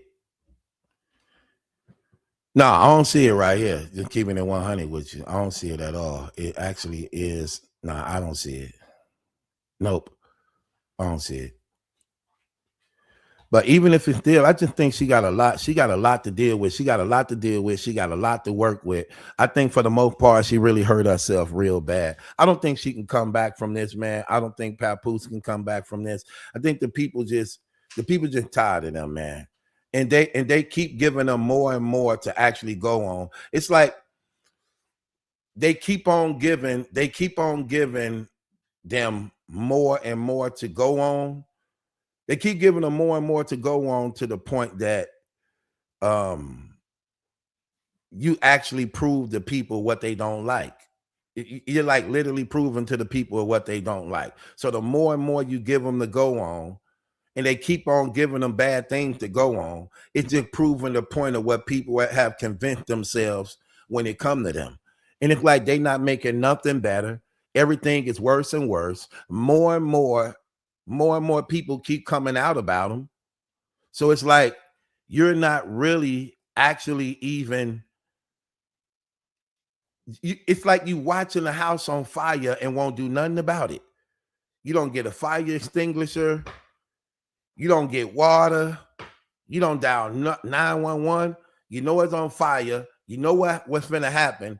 And you're just sitting there just watching it, enjoying the flames. Like I just never seen a person commit career suicide like this without putting any effort into trying to change it. And she thinking just going in the ring, boxing changes it. When she even seeing that now when you entering into the ring, you're starting to lose. It's not the same. Your whole campaign is fake. You got to give away tickets. You got to spend more money to try to get other people to help you sell tickets. You got to fake relationships with other people who you then conned to try to help you. You putting all this other money into marketing, but you can't recoup it. And you're not listening. You're not listening to the ones where it matters. The people matters. You're not listening to the people by which these things matter. We the ones who is responsible for y'all's success. And you're not listening to this. And what's happening is when you're not listening to it, then you are ignoring the ones who actually put you in that position by which you is successful. You could box and win all day long, but if you don't have the people behind you, it means nothing. It don't benefit you nothing. It don't amount to nothing. And you're supposed to actually be real successful. Listen, and you're a woman. So you a black woman and you're young. You're supposed to be taking advantage of all these women. And what I mean by that, you're supposed to be taking advantage by making this work for you. She's not even making it work for her. Man, please. If that was me, I'd have been like, listen. First of all, if that was me, I wouldn't have never went out to no damn Papoose any damn way. I'm just, well, I want with him for. What I need for him for? Hell, he finna ask for something. He ain't got nothing. Hell, I'm reaching out for him for. I ain't got no money like that to give him. I'm trying to I just started stacking. I ain't been stacking. I just started stacking money. I go show you how. See, but that's how evil she is. She had an agenda. She didn't wait or consider. Move.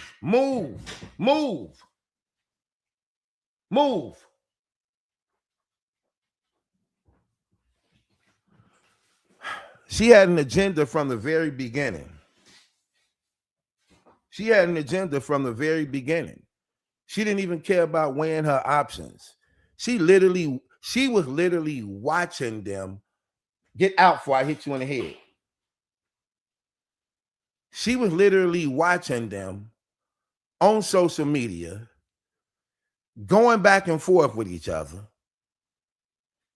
decided to take it upon herself and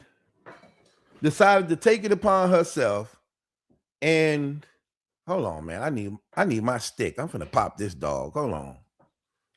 Stop playing with me. Didn't I tell you to hit? Tell you again. You hard headed.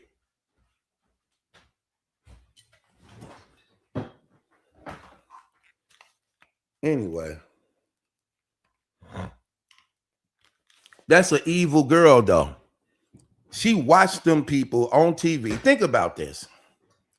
She was literally watching their fallout on social media. Literally, like we was watching it on social media, seeing what was going on.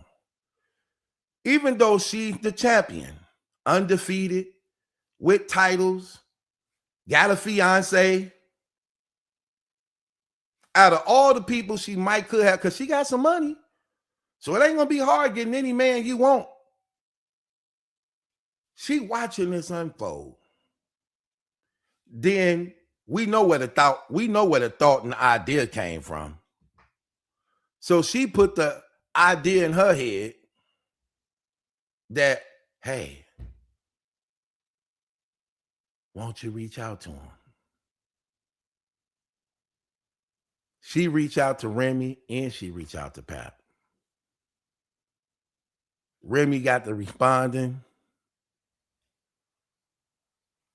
She trying to see how real the breakup really is. Is it really real? Well, let me just act like I'm her friend. Hey girl, how you cook oxtails?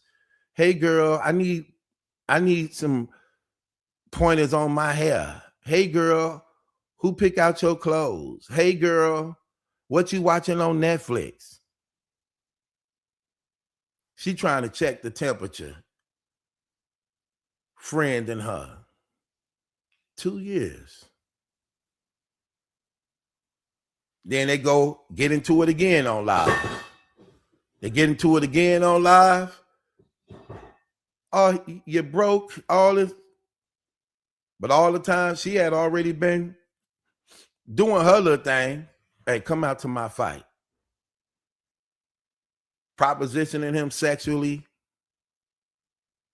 Because, financially, he ain't got it like that. Like, what would possess you in your mind to do such a thing? Like, why did you even want that? Because that's what she do. I'm telling y'all. I think she allegedly is attracted to Remy Ma. I think she is. I really think she attracted to that woman. She is. She is. That's why she did with Papoose. She loved the idea that Papoose is Remy Ma's husband. And I think he liked the fact that she liked that too. I really do. And I just look at him, man. That is a bro ain't right, man. I don't think dude mentally right. Dude can't be psychologically right in here. Bro ain't right. He not. And this dude, and she said that he trying to make her have his baby. She's saying he the one begging for a baby. You know what's crazy about that? She's saying that now, but you know what's really, really, really, really crazy about that?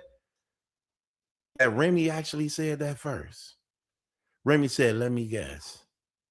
He asking you to have his baby? You know that? She literally said that first. He wants you to have a baby, don't he? Like, it's like, and then here go Claressa. He asking me to have a baby. He asking me to have a baby. I ain't, y'all thinking I'm the one wanting the baby. He want the baby. Well, even though he want the baby, though, he wouldn't have been asking you for the baby if you never took it upon yourself to want to be in that man inbox, to actually be trying to have sex with the man. So you wanted him to be in that inbox. You wanted him to ask you for that baby, which is crazy. I couldn't trust you with a baby. Here, I don't trust you with a nephew, let alone a damn baby. I don't trust you with one of the cousins. Hell, you said your one cousin wants to marry you. What? I don't trust you. Girl, please, you don't trust yourself. Why would I trust you? You tried to kill your damn self. You think I'm going to trust you? Man, please. Spend a night. I ain't spending the night with you. Spend a night with you and wake up in hell. Like, what I'm doing here? That lady just killed you up there. That's what you doing in here. For real? You serious? This ain't no dream. You in hell for real. That lady who you knew tried to kill herself a few times and you spent the night at her house, it happened again. You remember that? You remember that thing told her to kill herself? It happened again. And you just so happened to have been spending the night that night and she killed you. Man, you got to be kidding. Nah, I ain't kidding. I'm for real. Matter of fact, God want to talk to you.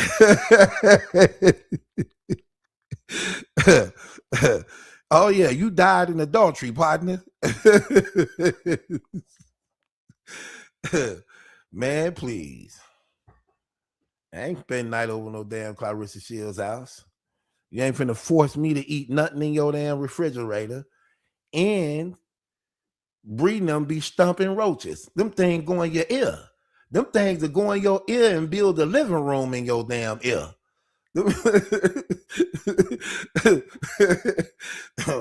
Hell no. I ain't spend night over that damn house. You mess with so many niggas, I don't know who got a key to this house. I ain't the only one got a key to this damn house. Trust me. I can't do it.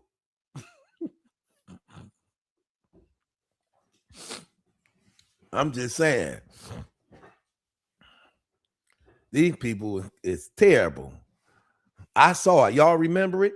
Y'all remember Brianna and them on live stumping roaches with the kids? That was crazy. Y'all remember that? That was crazy. I'm like, no, this lady didn't just tell her kids to stump those roaches. Like a Kirk Franklin song. Stump. Ah, yes. Lately, I've been going through something that really got me down. Uh-huh. I'm trying to get out Claressa Shields' house right now. I can't explain it. I can't obtain it. Jesus, I need these shoes right now to stomp them. Get me high up to the sky. And when I look upon the floor, I see a brown roach. Make me clap my hands, make me stomp my feet. Over there, stomp. Over there too. Where? Over there. Stomp. Right there. Oh yeah.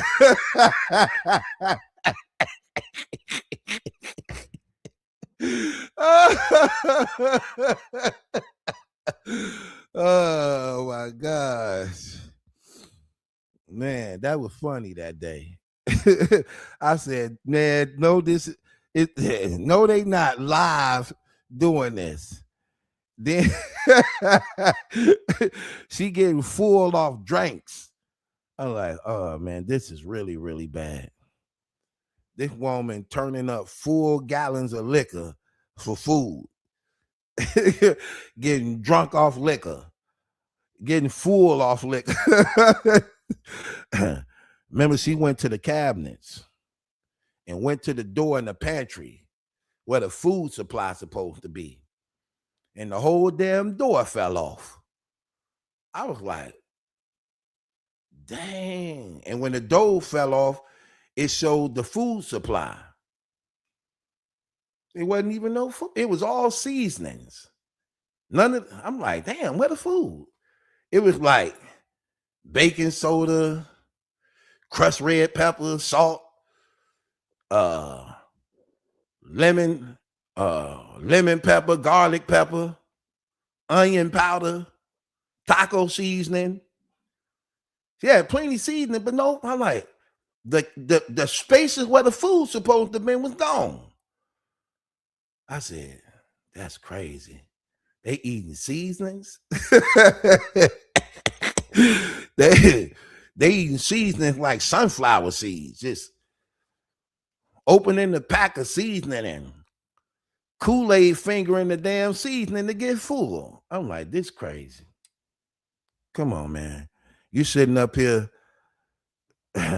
making another woman's husband rich while your family eating seasons and liquor.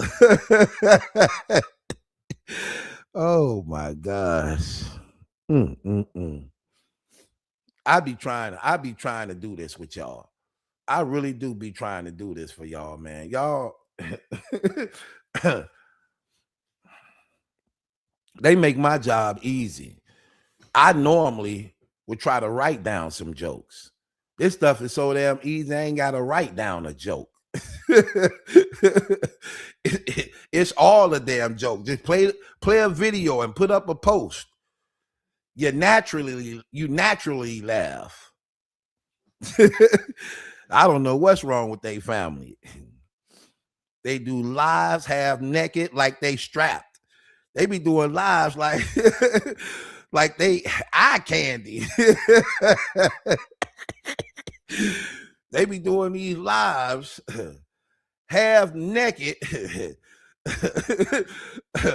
looking like they need surgery. Like, okay, she needs surgery. Like everywhere. Neck surgery, shoulder surgery, back shoulder, stomach surgery. This definitely have to go against the YouTube policies. This definitely. I'm like, man. But you won't write for them, man. I'm gonna keep it real. I want good for them. I can't lie, because I want good for a lot of people. I hate to see our people like that. I think we embarrass each other enough on the internet. But sometimes people need to be embarrassed to step it up a little bit. That's when you seeing why she trying to dress better, why she trying to look better. Because after being embarrassed for so long, she trying to clean it up. She's just taking a long time doing the right thing for her morality, her character. That's been a problem. You know? I sat there and really tried to understand this. Dang. This is my nephew. What's up, nephew? I can't hear you. I'm live.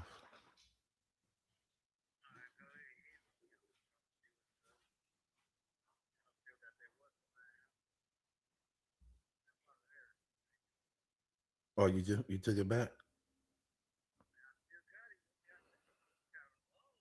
Right.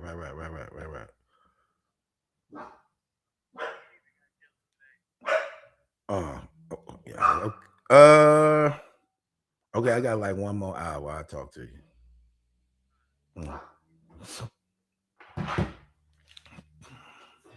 Yeah, crazy. Anyway, make a long story short, yeah, I be wanting to write for her, man, but I don't know, man. I mean, what could you say? I think she didn't heard it all. We didn't say it all. We didn't cover it all. She didn't heard it all. Continue to get embarrassed. What's crazy is, you know, it first started within the family. First, her family started telling her what her problem was. Then her friends started telling her what her problem was. Then the content creators start telling her what her problem was. Then her supporters start telling her what her problem was. Then from there came, after the supporters, then came the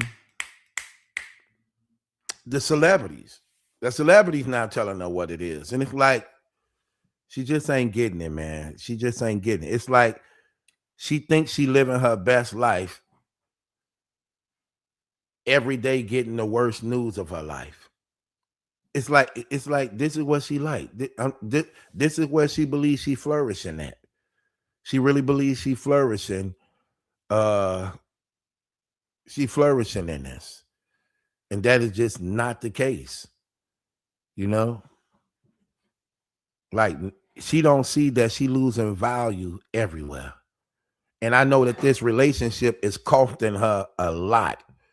This relationship that she believes she in, that I call an affair, I know it's costing her a lot, mentally, spiritually, physically, and she know it too. And then she's trying to work and do so much to keep it together.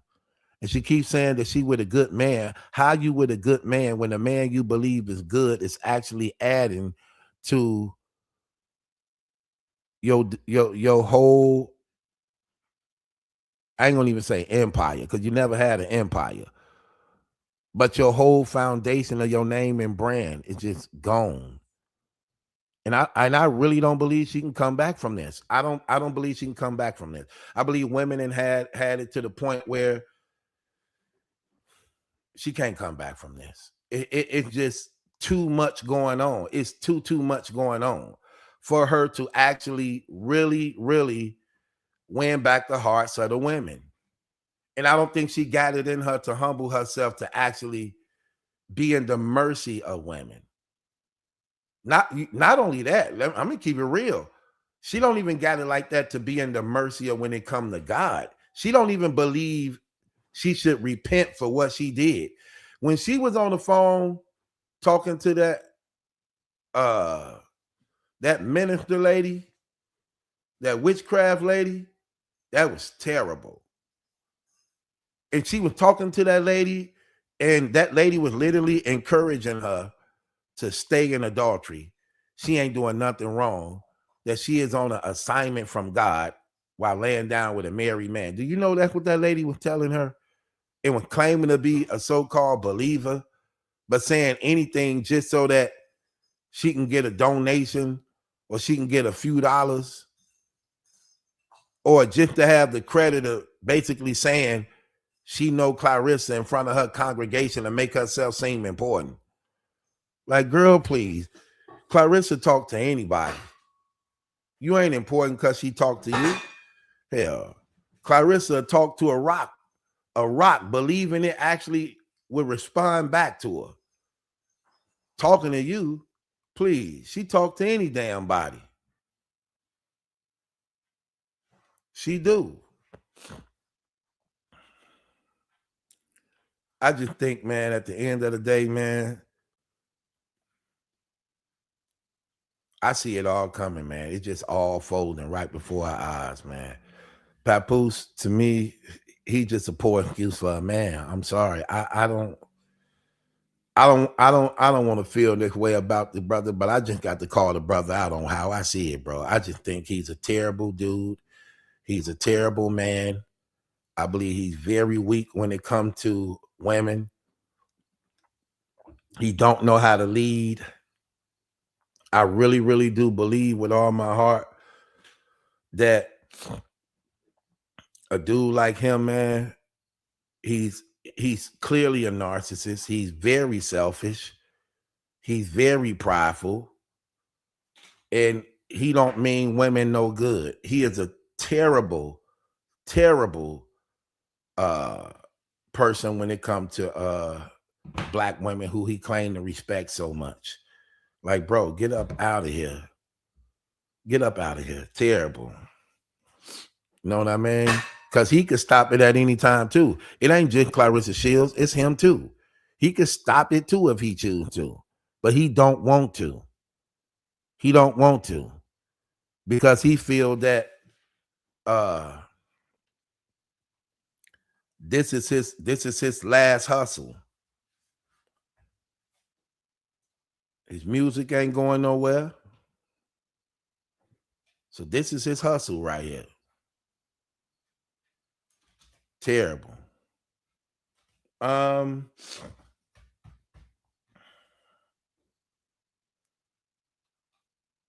All about you have something to say to me. Okay, let me put this link in here. You can come up here and say it to me. Let me put this link down. Here we go. You can say it to me. Here go the link right here if you want to say something. Anybody else? But yeah, that's what's really going on there, man. I really be wanting better for these brothers, but it seems like this brother don't really, he don't want to fix it, man. And he just make me sick when I be hearing him basically try to talk about, man, you don't do our black sisters like that. You don't do our queens like that. And bro, what are you doing? What do you think you doing? Talking about don't do our sisters like that. Bro, what are you doing? Hold on, let me tell you what I mean. His brother said this.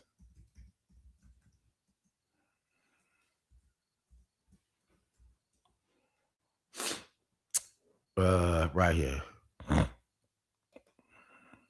Disrespecting women. What? Damn, bro. You disrespect Tiny. Here we go. Look at this. Look at this dude, man. This dude is terrible. Right, this is what I'm saying. Okay, this is what I be meaning. Look at this dude. Yeah. You know what I'm saying? Ever since then. Well, I mean, he had the power, you know, Big Rich Town. That was a hit. That was a hit record. It wasn't necessarily on his album, but it was a big song, and it being on a TV show. The nerve of him thumbing down 50 Cent sales, talking about how 50 don't sell and how 50 numbers is plummeting. How dare him literally compare his career to 50 Cent career? He don't see how goofy and stupid that look. Like, bro, that is goofy and stupid as hell. Chanel Stewart, put up 2 fingers. Let me just make sure you're real. Okay. Oh, I see. Now you can go back on if you want to. You good? You good? Okay. Look at how foolish that is. Look at how stupid that is, right? Bro, you're literally sitting here laughing at 50 Cent career. 50 Cent career. A man who literally went diamond. Like literally went diamond. 50 Cent went diamond, y'all. One of his albums sold over 10 million copies. And here he is trying to compare his career with 50 Cent career. A man who can't even go corn.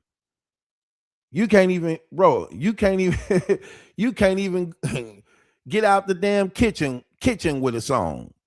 And you trying to go against 50 Cent. Like, bro, come on with these games, man.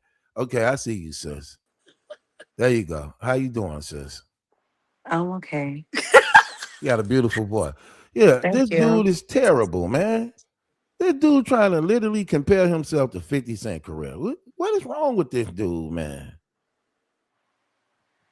I have something to say. Go ahead. Everyone, how are you? I'm good. How you doing? I'm great. Where I you have to from? say this to you. I think that you are so attractive, but you're so funny. Thank you. I appreciate that. You know I take that stuff for real while you playing. No, I'm serious. You are so attractive. Listen, when Claressa was trying to say what she was talking about, hold up. Not battle. Right. I ain't lying. Right. I'm trying to tell you, hey, I take that stuff serious though. Yeah, you know, I do too. Where you from? Miami. You got a New York accent. Are you originally from Miami? Yeah. You are? Yeah. I ain't gonna fake it like Rissa. That I'm not wait. from New York. It sounds a little southern. Well, that will be considered southern, but it got a little New York twist to it. Really? Yeah, you do. I could have sworn you was gonna say somewhere like the Bronx or Brooklyn, but no, you from Miami. Okay, okay, and that's where you originally from. Yeah. I'm originally from Miami. Okay. I still live in Miami right now. I'm getting ready to move to Dallas, but I'm born and raised in Miami. Yeah. Why you leaving? I want something different, something new. Okay. I'm Okay. stepping out. I'm starting a business and stuff like that. So Uh-oh. I just want new for myself. Make sure you let us know what you starting. So I like supporting Hair, y'all, brothers and hair, sisters. hair. Oh, you doing hair? Yeah. You good So at it? I am. Okay, okay, okay. So let me ask you the question. What's your take on everything that's going on? Well, let me hear your perspective and where you stand on this. For one, I'm a child of God. God come Uh-oh. first every That's day, what I'm all day. talking I about. don't play the put it like this. I've been abstinent for like 3 years now. Uh-oh. November makes it 3 years. I'm very serious about whores. I don't like it. The lifestyle. I Mm, I don't have to agree with Remy. Nobody has to agree, but there's right, not a woman I'm going to respect who is going to be opening up her legs to a married man and calling him your man. That's not your man. You're delusional. right, You keep saying, you keep popping off at the mouth because you have so much self-hatred for yourself that the only thing you can see and talk about and brag about is the physical. So right. money, appearance, and for you, you lack both. And it's like, and it's sad to say because she can be a very beautiful woman. But let's be real. I'm a woman. I know I'm beautiful. I don't need to tell the world that. I don't need to brag about it. I'd rather somebody come and stop and say, "Hey, you're so beautiful," whatever. But I don't need nobody to come and tell me that. Right. Um, I don't respect her to allow a man who's like 30 years older than her to be just dictating what she do, taking her money. It's very clear that's what he's doing. Body language don't lie. Any man that wants you, his hands gonna be all over your body. You're not gonna be able to keep him off of you, especially if you're like me and you wear like specific fragrances like Delina exclusive, stuff like that. You Right. smell good. When you walk out, a man is just like, this is my lady, she smells good, but he never gives her that. It Hmm. definitely gives pimp, just modern pimp. Okay, let me ask you this though. What's your name? My real name, No, just that's just just what you prefer for people to call you. Ava. Ava. Okay. Mhm, Now I hear you say give off pimp vibes and all this. I just want your view on this. mhm. Okay, so she the one that went in his inbox to actually lure him in to proposition him. Do you still look at him as being a pimp, even though she's actually the one? Like she's on record saying, "I run this. I'm doing this type stuff." So you still look at it that way, I look at it, okay, so I look at it from multiple standpoints because okay? there's multiple things happening. From Papoose standpoint, I look at it like a pimp thing because I don't need you. I just need what you could give to me. And from with Clarissa, it gives off desperate, thirsty, begging, and I'll do anything to keep this individual, even though I can see he don't want to be with me. She knows he doesn't want to be with her, but at this point, I feel like she understands that it's so much more that she can lose because the world is onto her Right. and we're watching, and she knows at any given moment that if that situation goes left, that's going to be her total image. But I don't think, coming from Clarissa's standpoint, that it gives pimp. I think it gives desperation. It gives whore. It gives thirsty. It gives fantasy. It gives delusion. Mhm. It gives she needs a therapist like gravely. So She let me ask correct. you this, Ava. Hmm. When she say, I want your perspective on this. When Hmm. she says that God blessed her with papoose and bought papoose in her life, what do you take from that when she's saying this and claiming to be a believer? Well, God, for one, we can identify the lie. Um, Why would God put a married woman? Okay, let's go back to Abraham and Sarai. Before Sarai was Sarah. Let's go Right. back there. Right. Did Abraham give? Abraham was told he was going to have children. He Right. was told to wait. He Right. was going to have children. Right. And Sarah was told the promise too because Abraham told her and she laughed. Right. She was impatient. She put a woman with her husband. Right. She was not supposed to do that. God was Right. not going to bless that because if God blesses Clarissa, then God would have blessed I Hagar, can't really remember Ishmael. Hagar, right? Hagar and God would Ishmael. have blessed Hagar. But Right. he didn't. He didn't bless Hagar. He allowed Hagar to go through what Hagar went through, even being kicked out of the home. You Right. understand when she had Ishmael. And I Right. understand from the outside, it's like, oh, that's wrong. No, you put yourself there. Right. You put yourself into a Right. covenant. Marriage is so important to God. When Right. God refers to us as his bride, like, why Right. would he bless this? Right. That's all a delusion from Satan. So no, God did not bless this mess. Y'all don't get me hyped because I'm a really Don't get hype. I want profound speaker about God, and I really, really, really. And I think that's one of the things that draw me to your page because you tell the truth and you not one time miss a beat about God. And let me tell you, I was on your heels today when I watched your video about Glorilla's sister, and right. you were like, I was laying down, and I sat down, I said he, and you stopped me, so God. Forgive me, God. Forgive me, God. Right. I don't mean to call her a man. And I just respect that because Right. that to me says that you're going to stand for God at all costs. No matter what, you have to. At the end of the day, because that's what you got to see. And not Mm, only that, the things we want the most, we only can get from him. We want to live forever, but that only comes from him. You want to be healed, that only comes from him. You want to be happy, that only comes from him. You want, the things that's good in life that you need can only come from God. You can't get it no other way. And it's like, since we know this, why even play the games? I can care less what the world say. People got mad at me for calling it the truth, but I always been calling it the truth. You know what I mean? Look, Remy committed adultery. Pap committed adultery. They the ones held more accountable before God than Easy and Claressa Shields. Claressa Shields don't have no kids. nope. Y'all have kids. Mm-hmm. Claressa Shields didn't sign that paperwork. Y'all signed that. You can Right. and y'all can stop it anytime y'all want, but you're not doing it. Exactly. So it's like, yes, the things that Claressa do, she loud and proud at what she do, and she's wrong about how she parade herself. Like I just was showing the video. Like, girl, you just released a video, and in the video, you're catering to a well-known married man who's famous by marriage. That's the highlight to his success, who he's married to. That's what Right. he's known for. You're known for being a married man.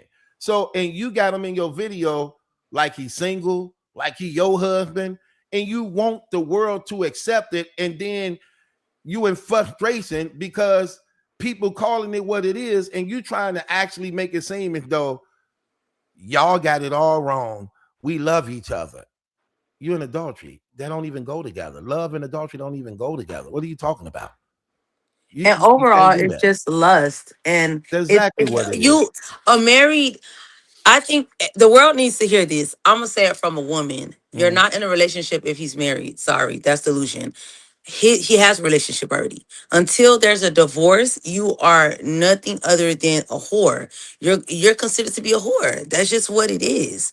There's no such as this being your boyfriend, or if you're a husband, this girl being your girlfriend. It's unheard of. You're married. You made a covenant already. Yes, you did. And the covenant matters the most because it actually, within the covenant, with vows are meant to actually it's like in a marriage, it actually shows what you stand for and what you represent on both halves, from the woman's side and the man's side. Yes. The vows and oath is brought before God by which you make that swear and go into that covenant. And in that covenant, loyalty has nothing to do, like in a marriage, my loyalty has nothing to do really with you, even though I love you. My loyalty has everything to do with me, despite what you do, what you say, what you give. Even if you cheat, I remain loyal to you because I'm a loyal person. by Mhm. which I have an obligation to myself, God, and you, even in your deceit, even in Right. your cheating. I still Mhm. remain loyal because that's who I am. I don't let you cheat, then I'm finna get you back and I'm finna start cheating. Well, that go to show you that I was disloyal too. You know what I mean? So Right. loyalty has nothing to do with the other person. Loyalty should have everything to do with who you are. And it's not Right. based upon what you say or what you do, but it has everything to do with who you are. That's what Right. loyalty should be. You know what I mean? And it's another thing I want to bring a light to. Mhm. Notice that, okay, so let's talk about marriage real quick. The Bible says that when a man finds a wife, he finds a good thing, and that man obtains favor from the Lord. Right. So when we look at this relationship, they calling it a relationship, Papoose and Clarissa, right? There's no favor. There's no favor. Since this has been aired out, it looked kind of good for her in the very beginning, but that's how everything looked in the very beginning. But ever since then, it's just been going downhill. Mm. She's losing so much. People who used to like her and look up to her looks at her differently now. So Right. she's losing so much. And what sucks is that no matter how many alarms are going off for Clarissa, she's allowing her house to burn down. Even though the Lord is screaming out to her, repent, repent, let it go, repent, turn away. I'd rather lose everything and repent and rebuild than to continue to remain in a situation like that. Right. Because you can die. The wages of sin is death. Mm. Like, don't think that you can just be out here threatening people with your fist, Mm. right? Right. Because your fist, you think you can be everybody. Right. That's not so. Goliath felt like that. Right. Goliath felt like that. And we've seen Right. exactly what happened to Goliath. Goliath was beheaded. Right. He was beheaded. All it takes is for that one righteous Christian that's going to stand up and say something. Right. So I think that she needs to stop, but we know she's not going to stop. And I think that this is going to end very, very bad for her. And I don't mean like in death wise. I mean, just like everything that she's been blowing up for the world to see is going to come crashing down heavy on her. I totally agree. I'm gonna answer the question. This brother said, or sister, I don't know who said this. Say God didn't say nothing about divorce papers. That's what the government made up. They know they over with in divorce, so they divorce. No, God do talk about divorce in Deuteronomy chapter 24, verse 1 and 4. Moses gave the people a letter of divorce only when it came to sexual immorality. That's the only grounds of divorce that the Bible gives, that a man should divorce his wife based upon sexual immorality. Because the Bible is clear that when a man sins, all sins are done outside of the body except for sexual immorality. So yeah, very true, sis, of what you said. Very true in what you said. Let me ask you this question. Hmm. So, did you know about her before the affair? Absolutely not. So, from the affair, you found out who she was. Yes. Did you know about her being Remy's friend before having sex with her husband? Did you know about that? I found out later on after the scandal. Okay, so now how did you feel when you found that out that she had been Remy's friend for like 2 years before now having sex with her husband? Because that's one of the things that women loathe. Women loathe that they can't stand that a woman. And it's crazy. I don't know if you heard Remy this song she just put out today. You heard that? She did another one. Wait, you just shocked me. I did not know it was for 2 years. I thought that it Yeah, was for two like, years. what? Yeah, for How two I years. can I say something? I Yeah. had a friend, and this is so real. Oh my God. Mm-hmm. I had a friend who envied everything I did. And I Mm-hmm. at the time I didn't realize it because to be honest, I had, I was very insecure. Okay. And so everything I did, she would do. Any guy that I thought was handsome, she thought was handsome. Okay. And at the time, I'm such a loyal person and I'm all for love. Okay. And I could not see the signs at all. I couldn't identify it. She was doing exactly what Clarissa Shields did. And it It made me sick to my stomach when it hit the light. Like once it came to my realization, Right. I was disgusted. Um, and then I began to look at women differently. I'm a girl's girl and I love women. Right. I am a firm believer in Uh-huh. just being patient and just waiting for your time. But Mm-hmm. I loathe women who sit beneath you like a snake, Mm. lusting after what you have, Mm-hmm. not realizing that what I have is for me. Right. It's not for you. So the way how it's happening for me is because my touch to this man, Right. my touch to this man makes him smile. You keep bragging about your vagina, girl. Your vagina got miles on it because you keep jumping from Man to penile to man. penile. You Mm-hmm. need to learn how to lock it down. It didn't even look pleasing in the bathing suit, and I'm just keeping it real. Wasn't Mm. fat, wasn't plump. It wasn't looking tasty. It didn't look like it was appetizing. I don't think Yeah. that she realized what she's doing for herself. She's not, and I don't hate Clarissa. I'm just disgusted by her actions. So I'm not hating her. I'm pointing out the behavior. The behavior Right. is nasty. Right. I don't respect no female that sit up on the inside of another woman's inbox pretending to like her and then go sleep with her husband. You're disgusting. Yeah. And you will reap what you sow.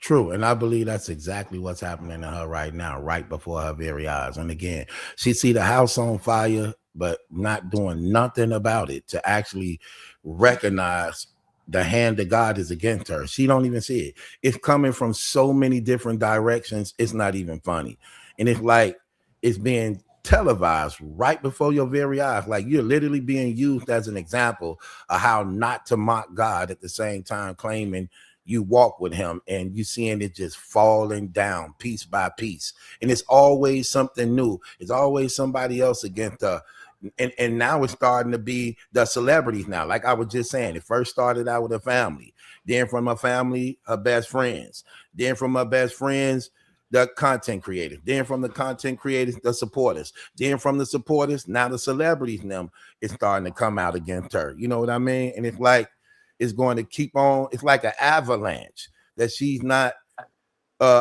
It's like, let me ask you this: why do you Mhm. think she stay there, sis? Why do you think she stay there? Like she's seeing, like she can't ignore all this going on. Why do you think she still stay there? Can I be very honest? Yeah, be honest. I I want you to remember be being, very honest.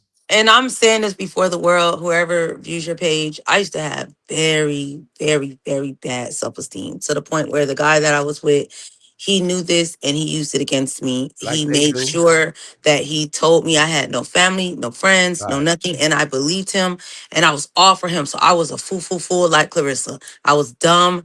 And one day my best friend told me, like, she yelled at me. She was like, and she had never done this before. She was like, "You're bad." And like, she snapped. And when I hung up, I cried and I thought about it. And I woke Mm, up that day.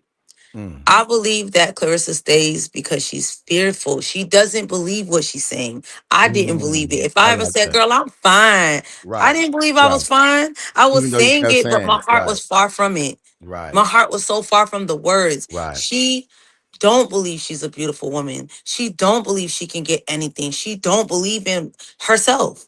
Right. So if you don't believe in yourself, how could you believe in anyone else? Honestly, Mm. if you don't believe in God, you don't have a foundation. You will Mm. go to and from, literally, because you don't have a firm foundation. And I didn't Right. have. So I didn't believe that I was this beautiful woman. Clarissa don't believe she's beautiful. Clarissa knows she has money, but Right. she doesn't believe that she's beautiful. So now she's doing all the things, the physical things to make herself feel good, do her hair, makeup, Uh, nails, right. nice clothes. Right. And it's still at the end of the night. I can guarantee you this woman goes to bed and she cries because she's not fulfilled. And it's gonna end. Let me just tell y'all, listen, world, if y'all don't know, it will end. Cause it does. God don't play. God don't play. Right. It will come to an end.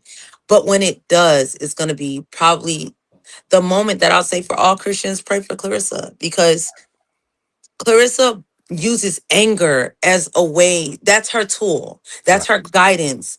Anger is what sets the day and the tone for her. So it's like how we go to the Lord. She naturally, because the Bible says, like, when we don't serve God, we by default serve Satan. Right. So that's the tools that Satan has lined up for his child. He lined up for her to be angry at all times. Right. And the only way she can navigate is through anger. So that's why if you say something to her, notice when she was responding to Brorilla, somebody said your makeup is tea, and she couldn't even focus on the positive. She was like, yeah, my makeup is so yeah. Like she down that because that's not who she is. Right. Anger is who she is. So every attribute that can be combined with anger is what she Right. gives. I mean, would you agree? Do you believe upbringing play a major part in what she doing right now? Her upbringing. Do you think that play a major part in it? 100%. 100%. If your foundation, my foundation wasn't good, Mhm. and that's where the low self-esteem came from. Okay. Her upbringing plays 100% into why she's doing the things she's doing. So how did you come up out of it? God, prayer. So you prayed, read? Listen, Yeah. I'm telling y'all the truth. I was abused sexually Okay. by family at the age of 6 and Wow. continuously. I grew up with anger. I grew up with self-hatred. And when I came and I told my mom about this, she tried to pay me to be silent. Because And there's then somebody that in the broke. family. Yes. Her boyfriend What? tried to molest me. And I told her this was my first time ever physically as a teenager seeing a penis in my life. And I was so scared. And I came to the one person that I needed to hold me and take care of me. And she gave me $20. I'll never forget. And she said, be quiet. Like, don't tell nobody. And I spent years hating myself, years sleeping with random men, not caring. Um, and not years like that, but I did. And then one day, it's like I would just hear this voice, and I'm not lying. I would just hear this voice, and it would always say, I'm with you. I'm with you. And one day I was sitting down, I was at work, I was sitting down at the desk, and this random caller, she called, I helped her. She said, can I pray with you? I don't never let people pray for me. I said, okay. She prayed, and it was the words that she used that I had prayed to God that specific morning that broke me down. And that was what changed me. That was the beginning of me knowing that God loves me. I need to repent of my lifestyle. I need to turn away. I need to be somebody that he's calling me to be. And essentially that's how I came out of that lifestyle, how I came out of that mindset. Did you have any resentment towards your mother as a result of that? 100%. I hated her. I hated my mom so badly. I wrote a journal, and in my journal, I created a plan on how I wanted to kill her. And this is why I know God was coming to me, because I wholeheartedly meant what I was writing. And the Lord changed that around. I could say today, I love my mother. I pray for her. She is still the same. She has not changed. She walk around parading like she knows the Lord. She don't. Um, she don't know God. She needs to repent. Right. She has not repented, but I forgive her. I love her. And I understand that this really is a spiritual world that we live in. This is a It is. spiritual battle. It is. And if you're blinded to the spiritual things, you can't fight. You know what's crazy? I don't know how familiar with Claressa Shields' story you are, but you just explained similar to her story. Her story was she was 5 years old, being sexually assaulted by her mother's boyfriend. And her mother's boyfriend was fully penetrating the girl at the age of 5. This is her story.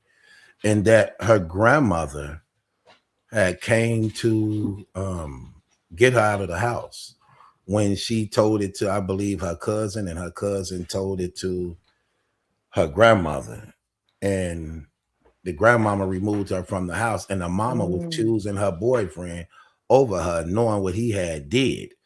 And she was so traumatized by it that she didn't even start speaking until she was 9 years old. She had to go to speech therapy and all these things. So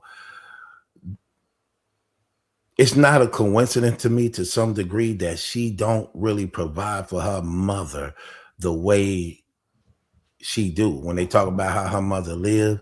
So I'm asking you, because I'm not a woman, and especially for a woman like you, whose story you was sort of and similar to explaining yours. It was similar to her. So, do you believe she resent her mother too from a situation like that? Because she did say in an interview that she blamed her mother because she felt her mother chose the guy who was raping her over her.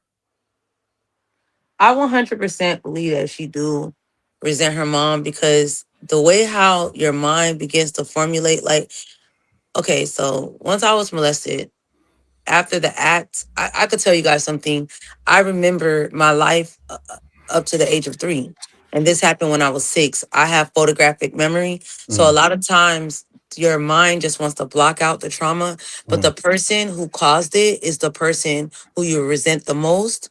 Because honestly, it's not really resenting in the beginning. It's like trying to figure out why, the whys. I would stay up at a young age and be like, why? Like, why do my mom hate me? If God could come down and speak, he would say yes. I used to always try to figure her out as to why these things were happening to me, which later on, because I got no answer for it and no therapy, obviously, no help, I began to hate her. And mm. so, yes, I do believe that Clarissa Shields hate her mother. And you know why? Because Clarissa Shields hate women. She's Yes, not she a did. she's not a girl's girl. And in a way you can't blame her, but hear me out. Hear me out. Hear me out. She does take blame because I'm an adult now. And at some point when you become an adult, you do have the freedom of choice. God will still these traumatic things will not leave you. The way how it left me is one day I was driving and the Lord said to me, "You've given me everything, but you didn't give me that one thing." And I said, "Huh?" And he was like, "That one thing." And I knew what it was. I didn't have to We go always into, do. We always do. and I was so scared. You know what the one thing was that I was holding on to? Anger. I wanted to be angry. Mm. That was the only thing that comforted me, my anger. If you did something, I wanted to stay in that pain and say, well, this is why I'm like this. I wanted to. And I can't explain it. It just was my comfort. Do you feel like even though you wanted that anger, that was your way of protecting yourself now that you were grown because you weren't able to protect yourself when you was younger? So it's like you're living two worlds. You're living today and yesterday or what you went through. So you always on guard and anger as a result of being able to defend yourself now. Yes, absolutely. Honestly, let me tell y'all, I held on to it because it was my safe haven. It comforted me at night and it comforted me whenever people would come against me because I know how to fight. That's Right, why when I see Clarissa Shields don't scare me at all. If we ever was to stand in the paint, I will fight that girl. right, Like, cause I can fight. And it all stemmed from when I was younger. My brother is a boxer essentially. He taught me how to fight and things of that nature. And I would use my fighting as a means to tear your head off your shoulder. If you even look at me wrong, I'm gonna hit you. If you talk crazy, I'm gonna hit you. You right. might not even been looking at me and I felt like you was looking my direction. I'm gonna attack you.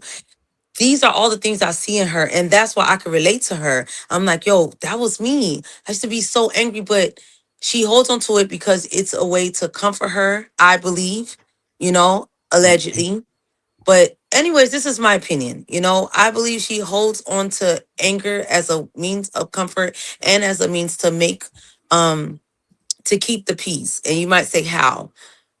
Her way of keeping the peace is if they say something to me, I have to speak up because I was mistreated when I was younger. I have to do this. So it's essentially like she's looking backwards at her younger self and saying, I got you, when essentially you don't, and believe it or not, it's gonna sound like Delulu land, but it's not a delusional land. Again, it's a spiritual thing. Right, She's stuck in the past and she's in the present. right. How can you be in two places at one? You can't. But at the same time, it's almost like you can be because your heart is stuck in the past. So if God didn't, once I gave God the yes, and the Bible, if we just give him a mustard seed, a little bit of faith, he gonna take it and he gonna do what he do. He will begin to unearth all of the things that it caused the pain, things that I had been hiding. I had not told the world about me being molested. I had not told nobody. I'm only actually able to speak to you right now about it because as of maybe May of this year, well, no, maybe July of this year, the truth came out, Okay. and it did something to me.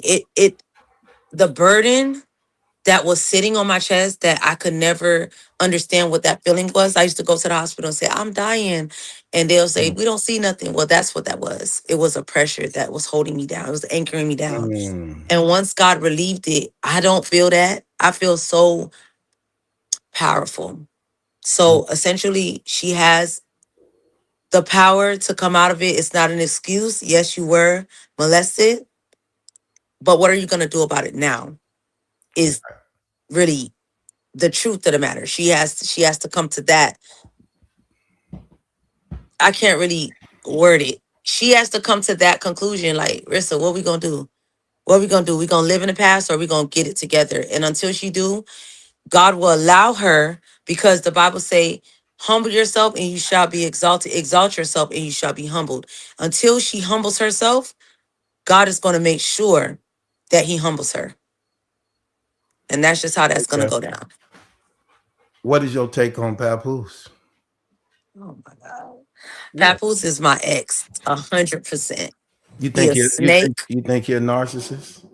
Think, come on. You Come believe on. he is? Come on. I'm just saying. No, he is. Papoose is a narcissist.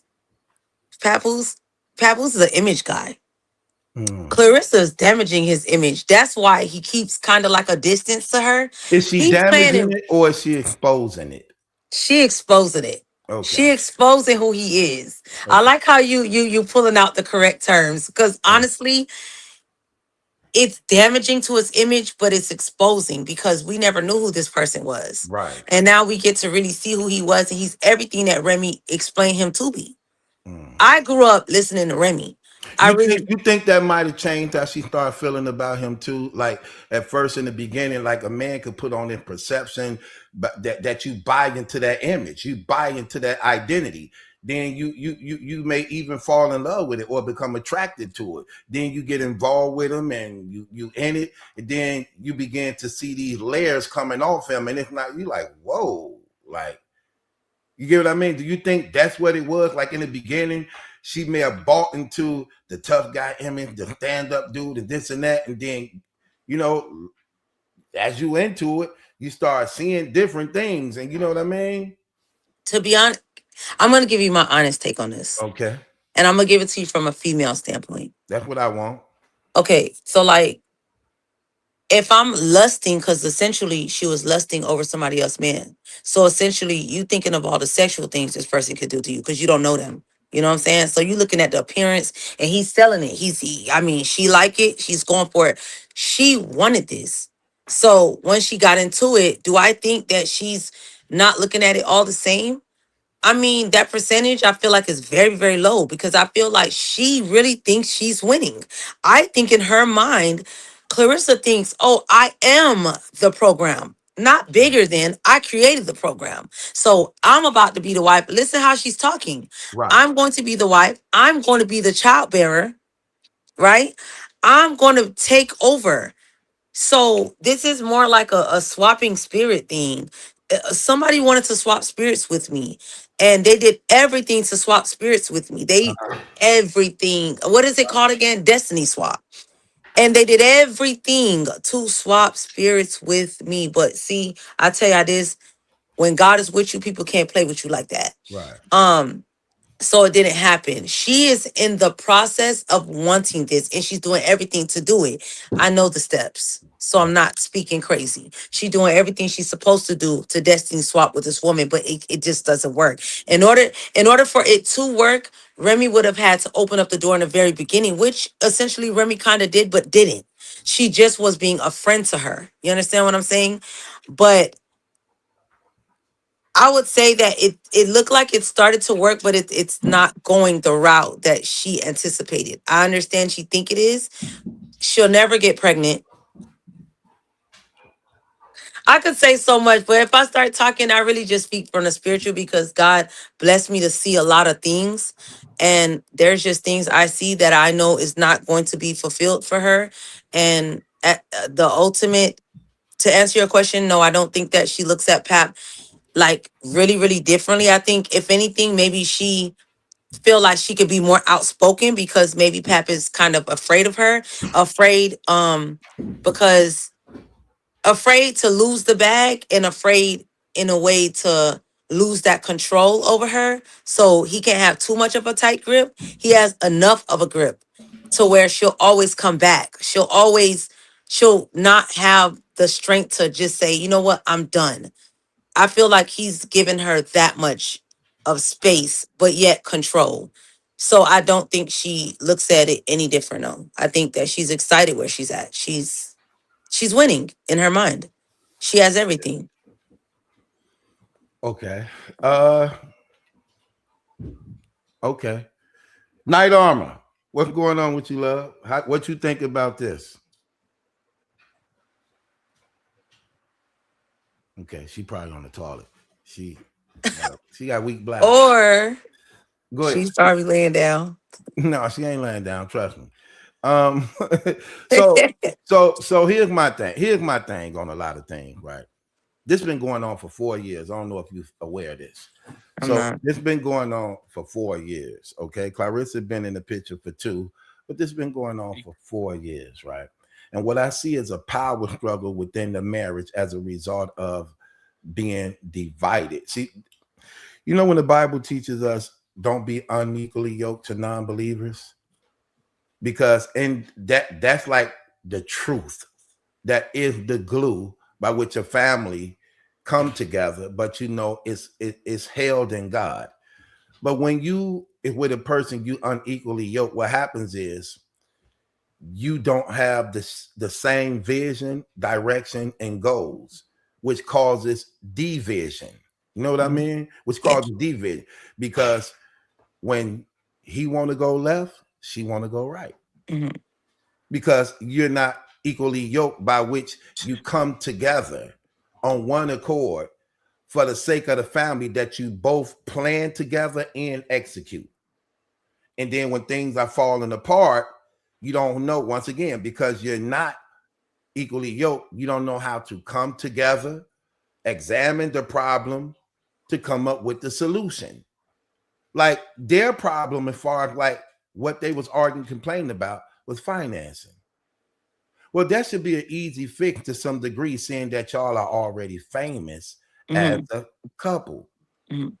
Well, if you just came together, like we talked about, look at how social media is paying everybody. Mhm. How much more them, and they already got a big name that come with followers. Like Remy got 15 million followers on her Instagram.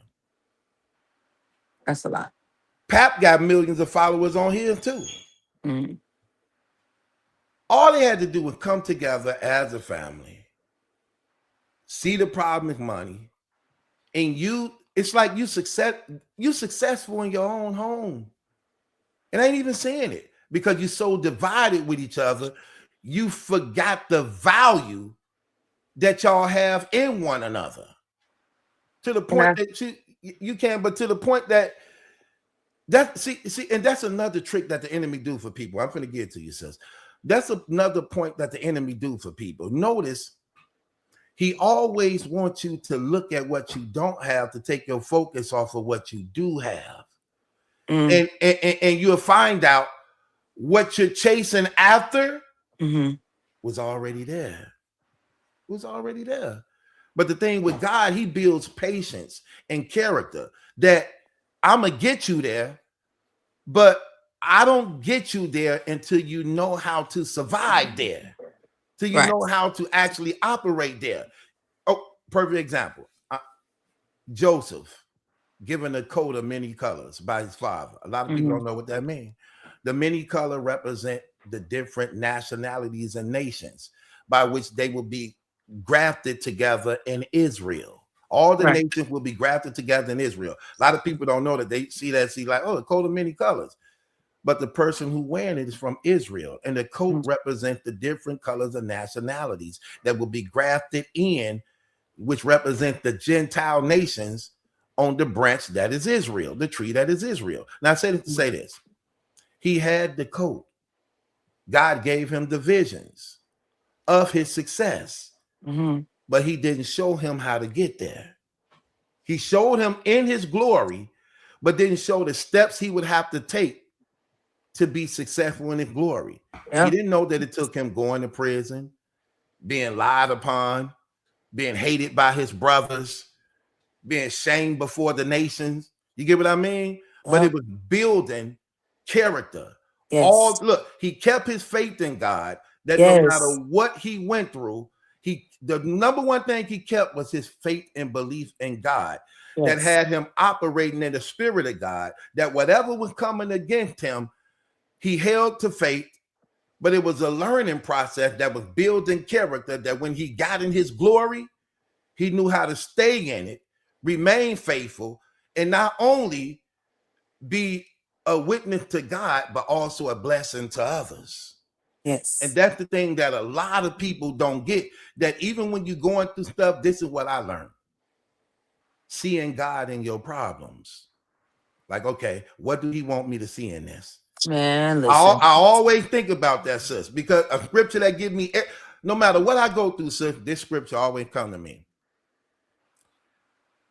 That now I want to forget it. This scripture that come to me, that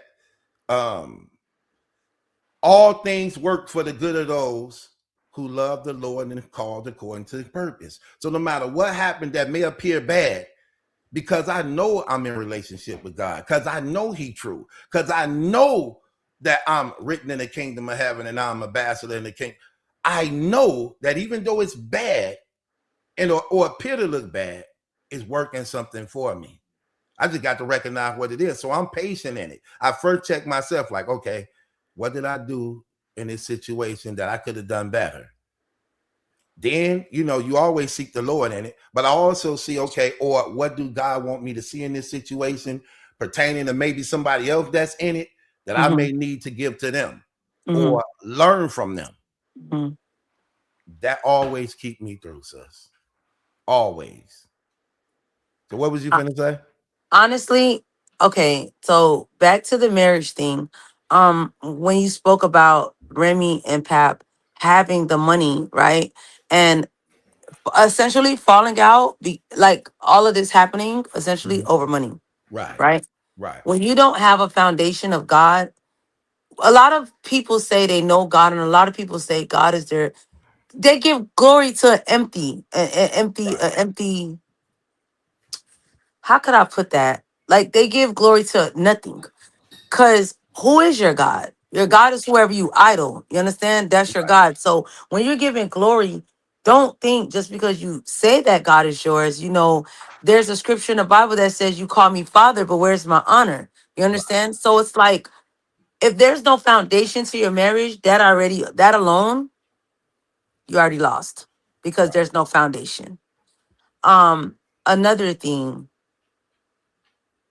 ways to create money. They could have come together and they could have kept everything in house instead of, letting everything explode the way how it did because of the weight that their names carry. Because, I am not familiar with Papoose, but that does not mean that the world is not. You understand? There are many people who knows his rap music, many people who respected him. Even when I would hear about him, just off the strength of his wife, I respected him because, like I said, I'm a Remy head.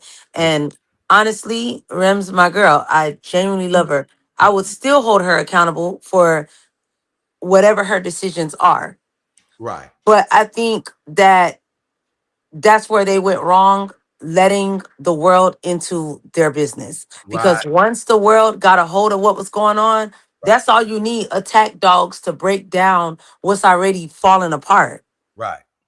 So they went wrong there. And I that's it. think, And that's exactly how the enemy worked. Go ahead, sis. Go ahead. okay. Another thing I believe in is that you made the example with Joseph, right? and you said how Joseph essentially had a path. We all do. We all have this world that this walk we're gonna go through.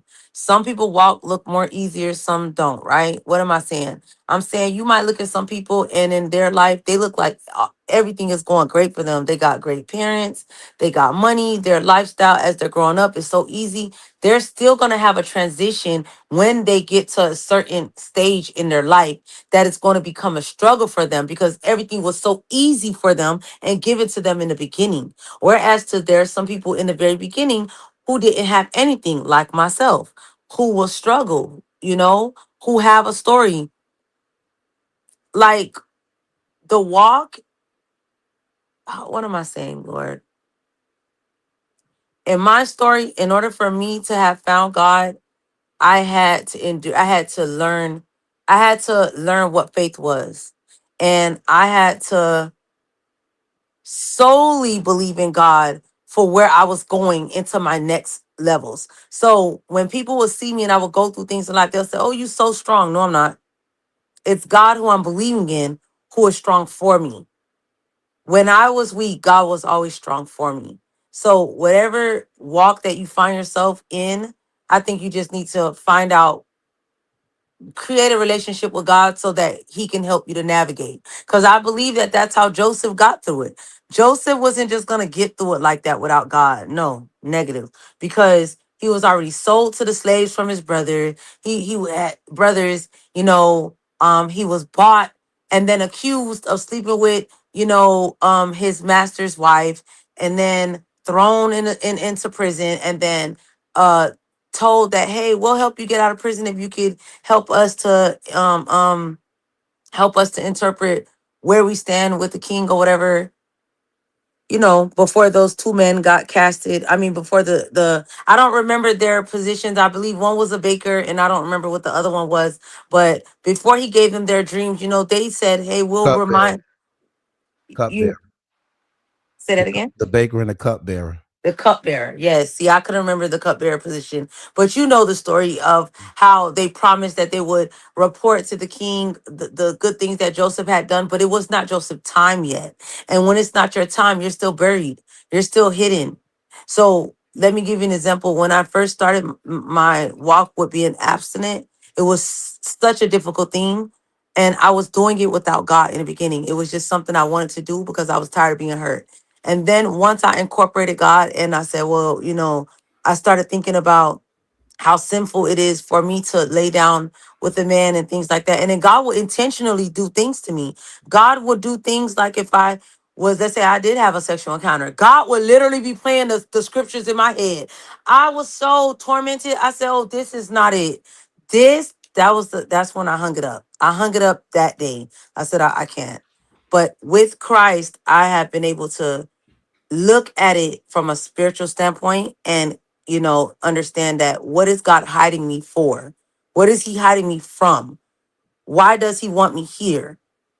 What God can use you when you are with him and you allow him to, when you put off the world, he can use you. They both say they Christians, right? They're not. Yeah, Remy and Clarissa Shields both say they Christians. No.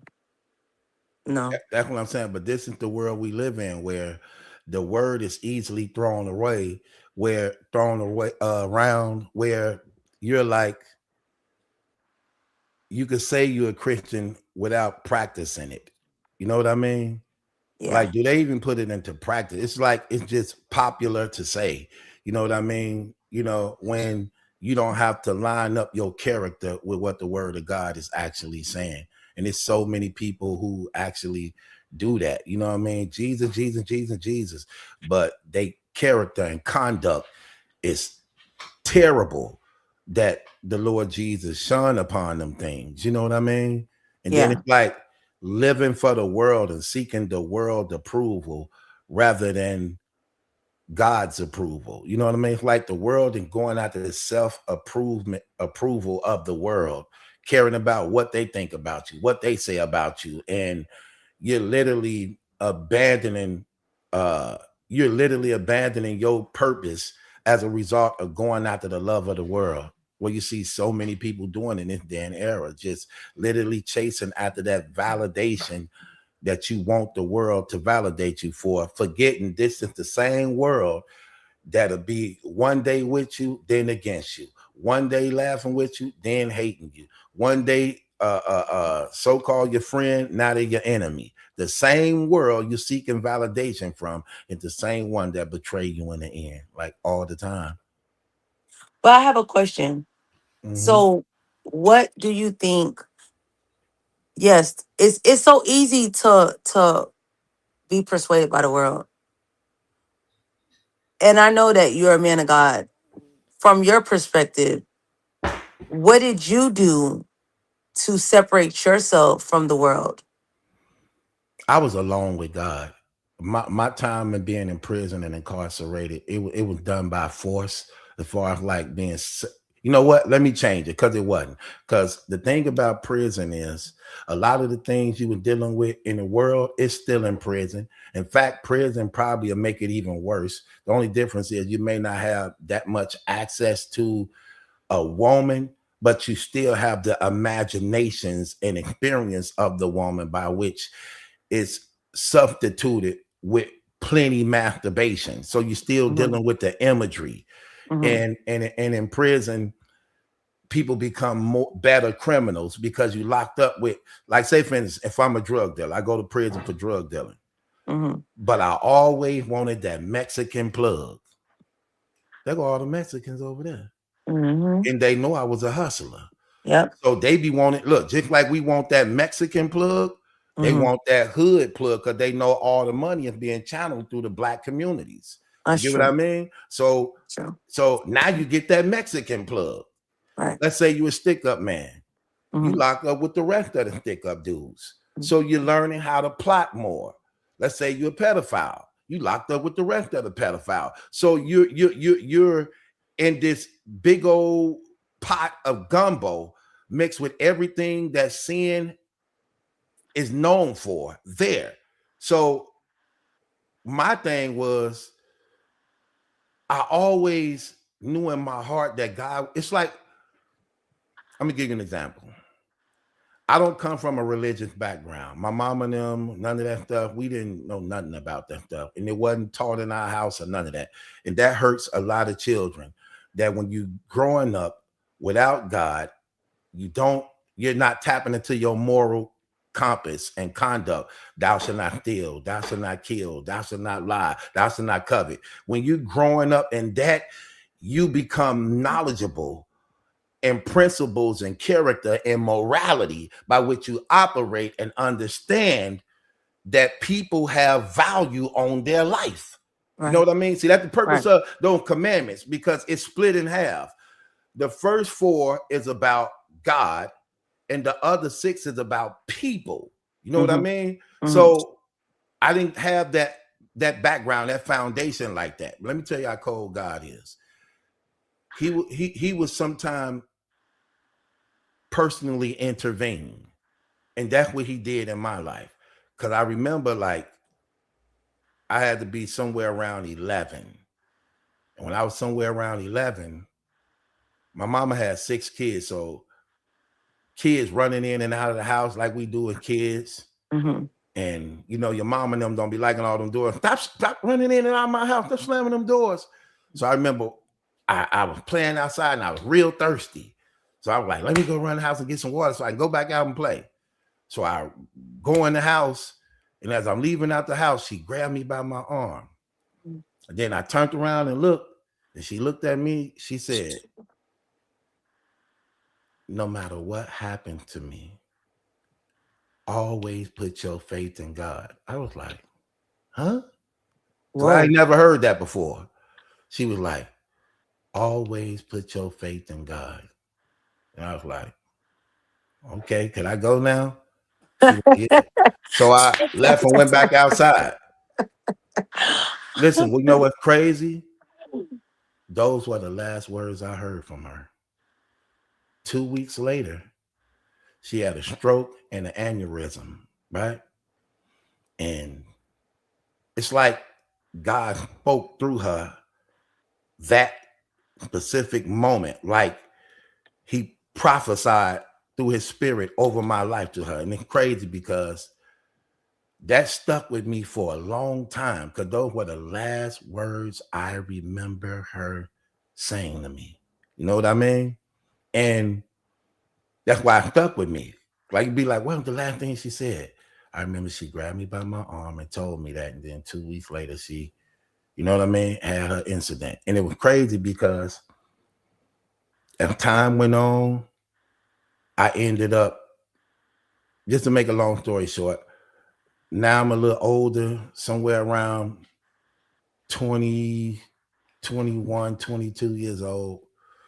I got my first son, but I'm selling drugs and stuff. And my son had a dream about me going to prison. And he woke his mom up because he was crying and I was out hustling. And his mama called me on the phone. And I was like, what's up? She like, your son crying, he wants you. I'm like, put him on the phone. He get on the phone. He's somewhere around 3 maybe. So I'm like, what's wrong? He like, you went to jail, you went to prison. And he named me and my other guy. What was crazy about that, right? When he named me and my other guy, it was like 30 of us. He said, you and Ramadan went to prison. He only 3 years old. He don't have police contact, never seen police contact or none of this stuff. So when he make that, and he's crying, because this is what God is showing him in a dream, but he only 3 years old. So the magnitude of it, he can't really explain that much, but he's telling me what God showed him that he can remember and explain to me. And it's like, I didn't recognize it then. That was a warning. I just didn't take it. You get what I mean? So I'm like, I'm okay, son. Don't worry about that. Matter of fact, I'm on my way home because I didn't like my kids crying. So I'm like, okay, I'm on my way home so you can see I'm okay. So I go home, be with them, cool. Few more months down the line, me and Ramadan get knocked by the police. Just like he said it. It's 30 of us. We the only 2 get knocked down. Wow. And go down. We the only 2 went to prison. No one else went but me and him.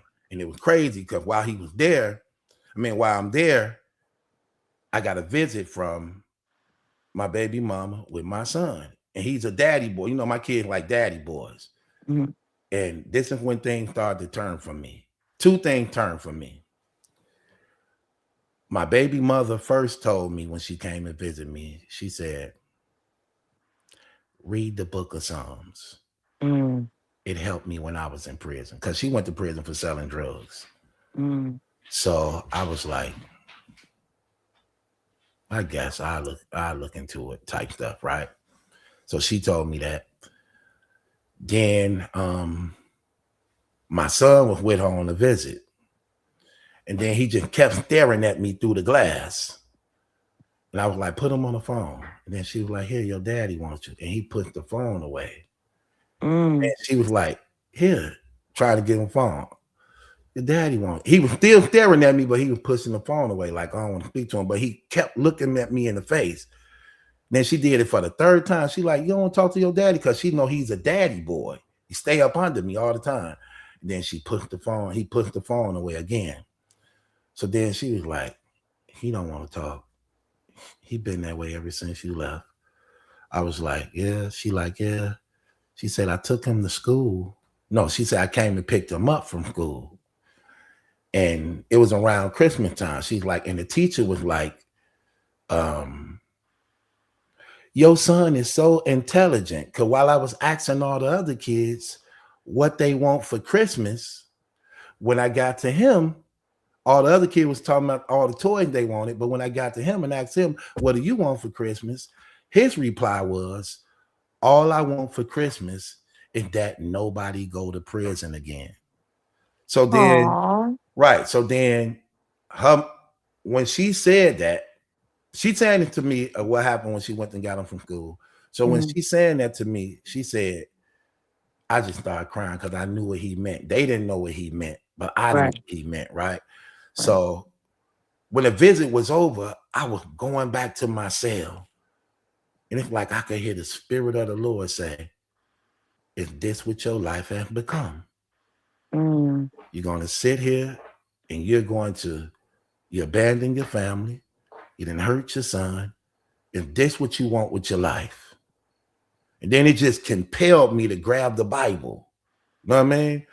So I ended up grabbing the Bible and I ended up starting reading it. Then I just got to ask some questions, but I ain't had nobody to ask. So I just asked God. I was like, Lord, I don't know who you is. I never heard of you before. So I don't want to call you anything. Could you please show me who you is? Because I want to know. And it's like, I just stopped being afraid. And it's like God knew I was telling the truth with what I said. And I went into a deep sleep while I was reading the Bible. I went into a deep sleep and I woke up. It's crazy. I woke up inside this big park and it was just full of like green and animals and everything. And there was this little bitty black sheep and it caught my attention and I got to chasing it and it got to lead me far and far out and it got darker and darker and darker. Then I saw it get darker and I got scared. I stopped. I say, no, I'm going back towards the light. Because, you be conscious in your dream too. So I said, I'm going back to the light. So I went and tried to go back to the light. And then he rose up on his feet like a man. The black sheep did, because it caught my attention. And when he rose on his feet like a man, all these other animals got to coming out surrounding him. And I knew right then and there, I was having an encounter. I knew it, but I couldn't explain it. I knew it. So when he rose up on his feet, it was like my spirit was telling me, ask whatever you want to ask. So I looked at the black sheep because he was looked at like he was some type of leader and everything was surrounding him. And I was like, do you know who God is? And then he said, yes, I know who God is. He spoke like a man. I was like, could you hear his voice? He said, yes, I hear his voice. I hear it now. I said, why can't I hear it? He said, because you're a sinner. I said, do you know his name? He said, yes. His name is Yahweh Jehovah. I was like, Yahweh Jehovah? Then I woke up out of my sleep and it went away. But it's crazy, when I woke up out of my sleep, the page I was on in my book was Exodus chapter 3. When he said, by my name Jehovah, they did not know me. I was like, that's what that thing said. That's what that thing, you get what I mean? And I was so excited because I knew I just had an encounter. And then it sparked something in me that I just got to chase it. I wanted more. So I'm reading every day and fasting. I ain't even know what it is. I'm not eating. I'm not, I'm just a fire was struck and it just never stopped. It just didn't stop. And then he would visit me every now and then with dreams and visions. And I just kept going out. I'm reading Bibles. I'm just reading them front to back. And the more I read, but here's the thing, I'm practicing righteousness too. I'm minding my language, trying to walk good, trying to put in practice what the Bible's saying. And it just all just got to taking off of me. Then I got super smart, like crazy, that it started scaring me. You know what I mean? So, and it just was a fire that was just lit and it just wouldn't stop. And I started like studying and praying for like 7-8 hours a day faithfully for the first 6 years straight. So it got so real, sis. It was just unbelievable. The experience was crazy. And even to this day, you know what I mean? It just never stopped. It never stopped. You know what I mean? So that's what it was for me. Having that encounter that God put in your spirit, that he put it in your spirit so that nobody could take it. I don't care what you go through. I don't care what nobody say. You had that encounter, whatever yours was. I know what mine was. You had that encounter with him that no one can take it. No one can deceive you that it wasn't real. No one could try to. It's like he anchored you in him that you cannot be shifted. You cannot be wavered. So it's like, that's what it was for me. You know what I mean? I like that story because, and I believe, I I believe it. I know it's so real. I'm not doing that because you have a name and a platform. I'm very honest when it comes to God, and I'm very passionate. I love the Lord. And what my love for God did not come over, like it didn't come easy. Like I didn't know God. Okay. When I was a little girl, I would always see these things moving around we lived in an apartment at the time, moving around apartments. So like from my bedroom, if the door's open, I could look through and see the living room. We didn't live in a big place. And I would always see these and listen, I don't have to say too much to you because you know that God is real. Right. I would see these black figures and these white figures. And it would scare me. So I would put a blanket over my head and go to sleep like that. And that carried on for a long time. Fast forward to when now I'm a teenager. One day I'm standing in front of my window or whatever. And I get this vision. I'm going to get hit in my forehead with a bullet. Like I see it. It's coming fast. And I move like that because I'm so scared. It happened so fast.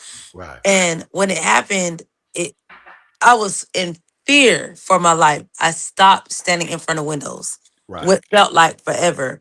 Right. Well, and I still kept seeing those same visions. Now we moved into a big house and I still see it. Come out to the hallway to go to the bathroom, I still see them. And I'm like, oh God, and they still had the same hold on me, which was fear. And I couldn't explain it to my siblings because when I would tell them, they would just call me crazy. And I'm just like, all right, forget it. One day I go to school. I'm in the 7th grade. I go to school and my teacher say, stay behind. And I stay behind. And she say, do you believe in God? I said, I guess. Because, my mom would take us to church, but I didn't know nothing about God. And my mom never took it upon herself to teach us about the Lord. We just put on nice clothes and went and came from church and ate. That's literally how it went. Mhm. And she said, do you believe in God? I said, I guess. And she was like, well, I'm about to tell you something. I don't want it to scare you. I said, okay. She says, why do you keep jumping every time you see that bullet? She stopped me dead in my tracks when she said that. I said, what? And she was like, yeah, that thing you keep seeing that's going to hit you in the middle of your forehead. Mm. Without you even telling her your dream. I ain't told a soul. Right. I ain't tell nobody. This happened and I was so embarrassed because nobody had believed me in my house. Why would Right. I tell them? They're going to say I'm crazy again. Mhm. So she said, the devil is real, right? And I said, okay, because I don't even know who the devil is. And she's like, okay, the devil is real, but God has his hand on you. She said, you're not going to get killed. What you're seeing, it cannot defeat you. You're going to go through some things, but you have to trust in the Lord. I didn't know what this woman was talking about. I was in the 7th grade. And then she said, and Sylvester's not going to hurt you. So that was this one guy, and he would just keep staring at me. Mhm. And I would look back and listen. He had a demon in him for me. Every time I turn around, that guy will be looking right through me. It's like he burning holes through my body. And I'm in the 7th grade. And she said, don't worry, Sylvester's not going to hurt you. He does have a demon in him. That demon don't like you. She was like, just stay away from him because he has this urge to kick you down the stairs. And one day I'm going down the stairs and this dude popped off and tried to kick me. And everything came to like so fast. I said, oh my God, am I losing my marbles? Fast forward. That was the 7th grade. Fast forward to now. I'm pregnant with my daughter. This is 2004. And I'm in Orlando with my cousins and I'm visiting them. Well, they at the time had this thing. I don't know if you're aware. If anybody in the comments know, I don't know if Orlando still do it, but I'm not tripping. They had some prepaid lights or something like that. That's a thing. Like she swiped the card and the lights came on. Mm. Not trying to be funny, but at the time the lights were out and I had visited. So when I was there, the lights was on. But now everybody's going to, their friends' houses and stuff. The lights go out. So I'm in this apartment with no electricity Right. and I'm sitting on the couch and I used to be afraid of the dark. Mm. So I'm laying down on the couch, y'all. Nobody is in this house. I hear this. So I say, hello? Because I'm on the couch by the door. I say, hello? No one said nothing. The knock goes again. I go to the door. I look through the people. I don't see nothing. So I open the door. Man, listen. I had opened the door to demons and I didn't even realize it. I opened the door. I felt something move past me. But and if you know spiritually, you can feel it in your spirit too. My spirit felt it, and I didn't realize my spirit was telling me something had just came into this place. I closed the door. I laid back down. I'm pregnant with my daughter. I'm like 5 months pregnant. No, no, no. I was not. I was actually 3 months pregnant with her. 4 months. And I laid back down on my back. And when I laid down, I woke up to like a spirit choking me. And I was trying to call for Jesus, but like I couldn't say nothing. I couldn't call nobody. But finally my voice was able to say Jesus.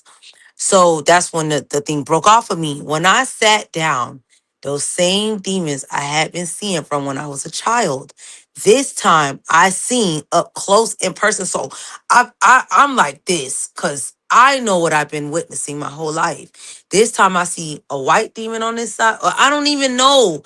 It was a white spirit, a all white like the color white, and an all black like the color black. One on the left, one on the right. And I was looking like this and I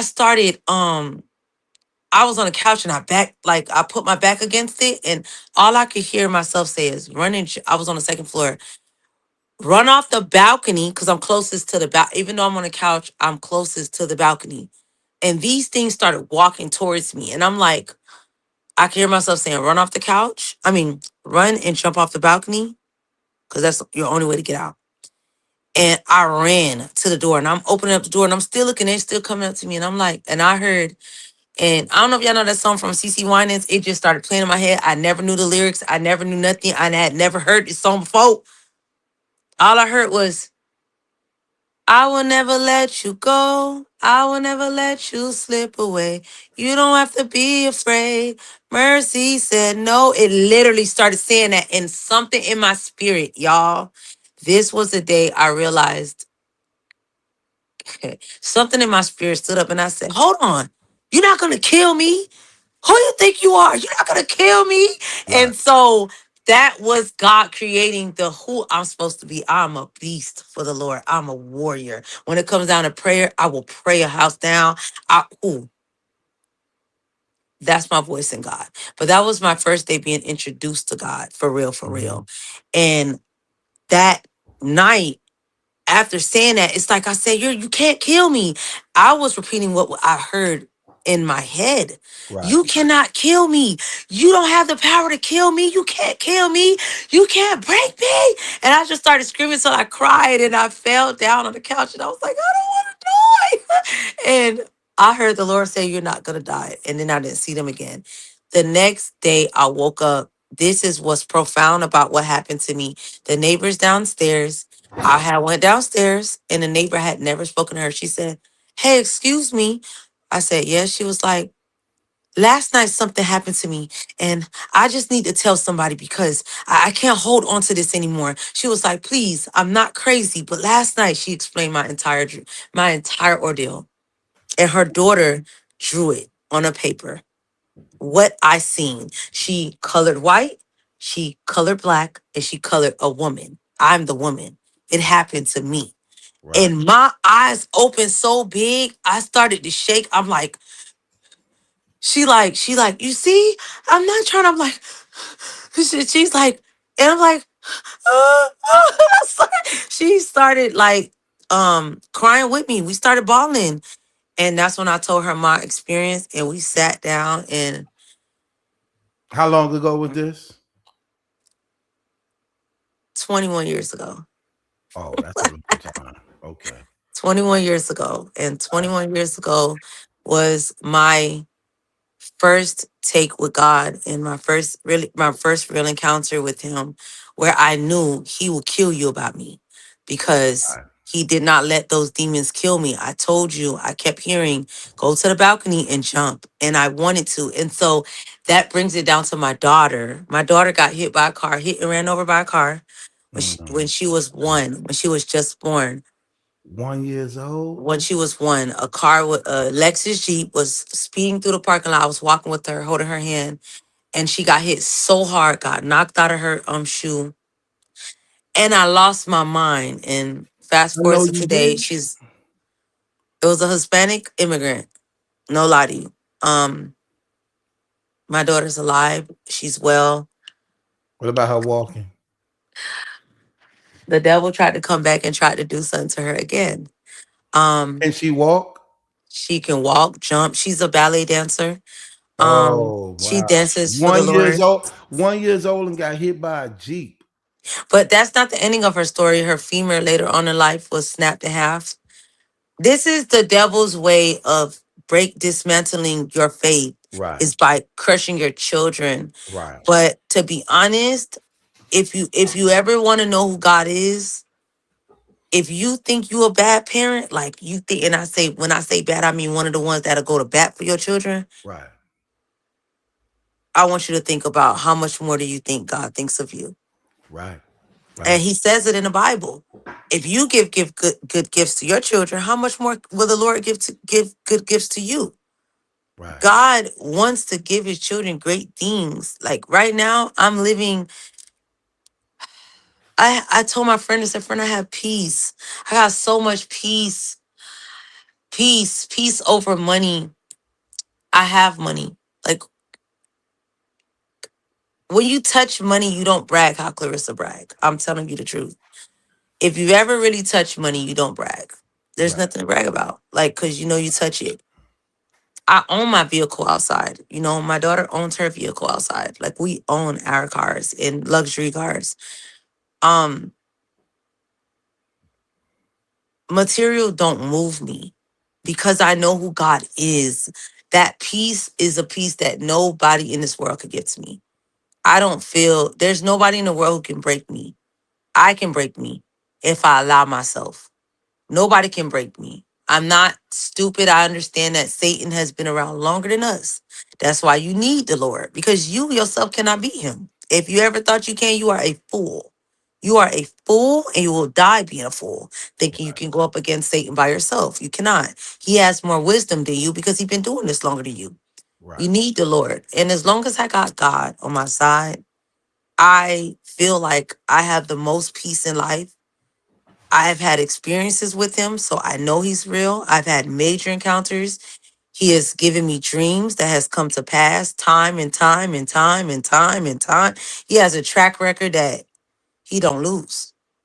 He Mm-hmm. do not lose. And everything and my relationship with God is like this. Before I purchased my car, I had already had different cars, right? And this time was my first time purchasing a luxury car, and I knew I wanted it. And I went to God and I said, God, what do I do?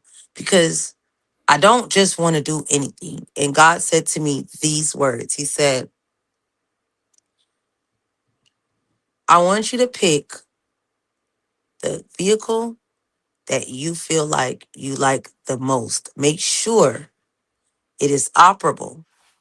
Look at the longevity. He gave me the breakdown of what he wanted me to look for.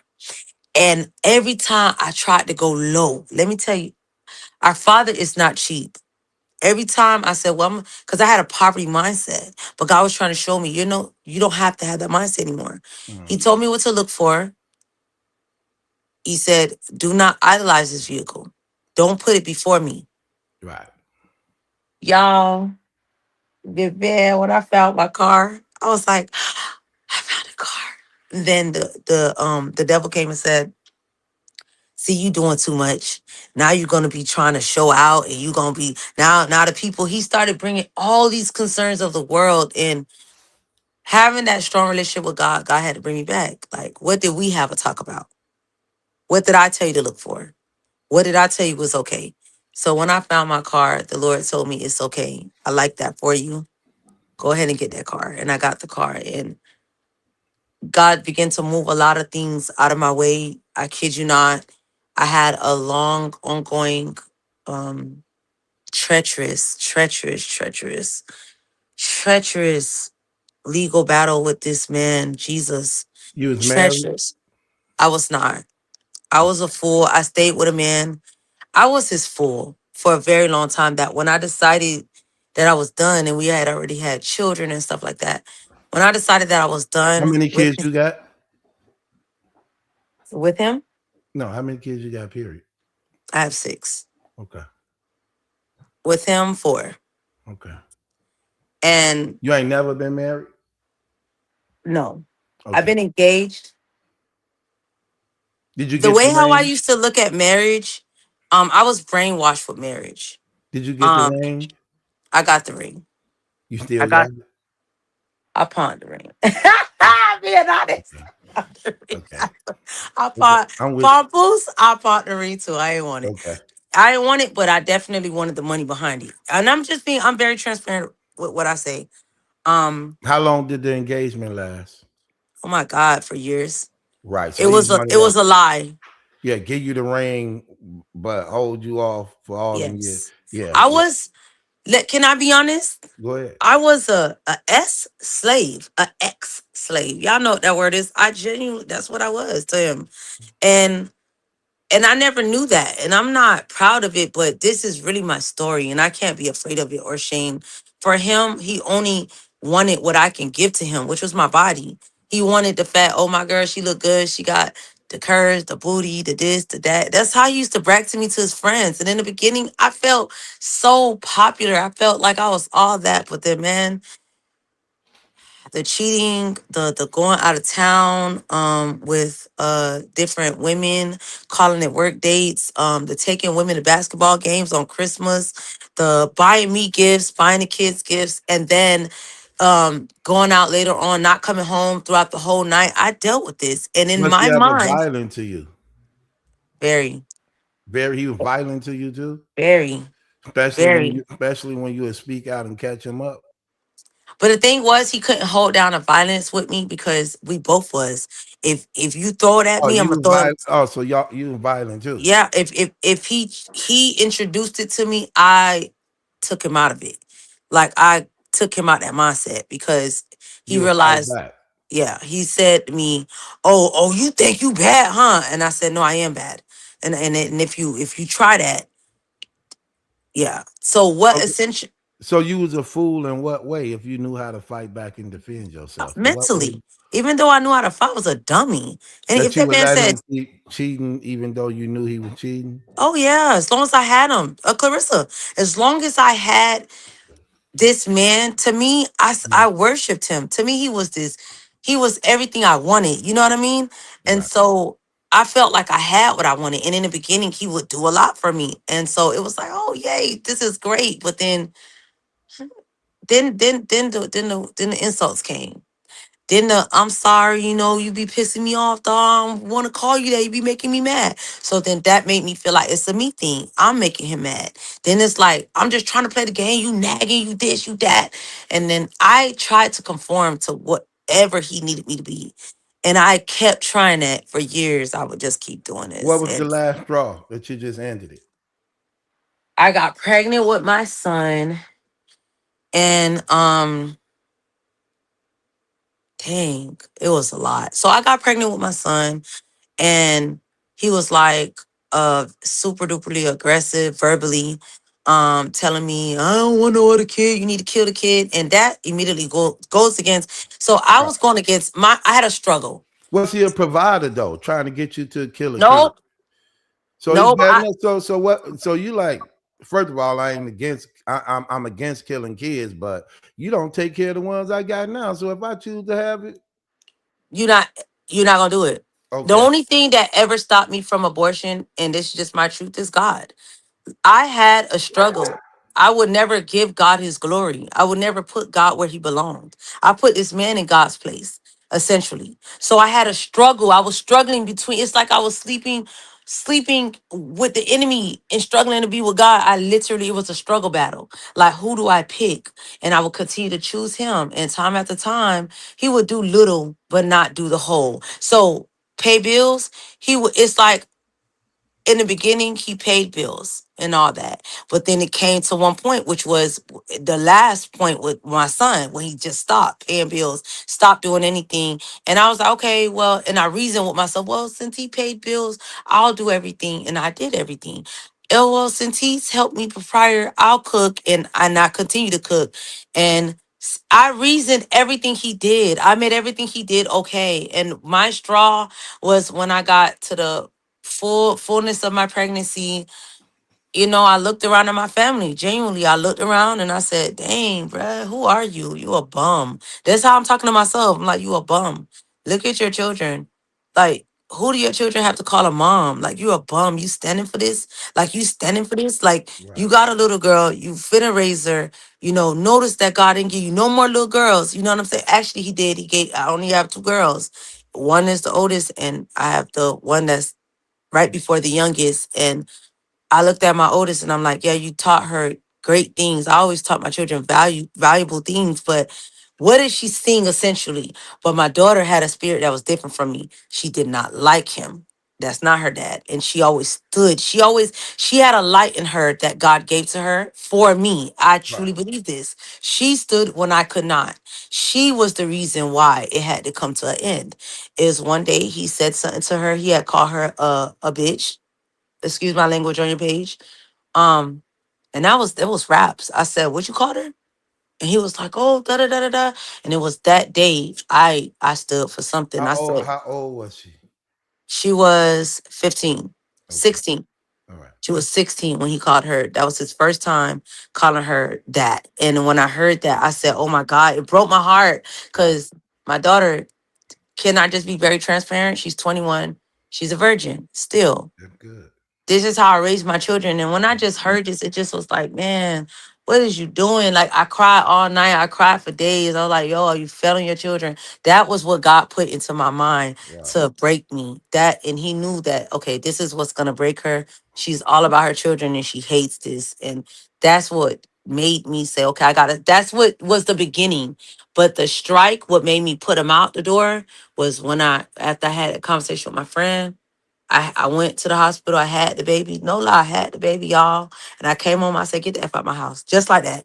I said, get out. When you Today, came back now. from the hospital after having a baby, Yeah, I came. I had a C-section and he made me recover with no meds.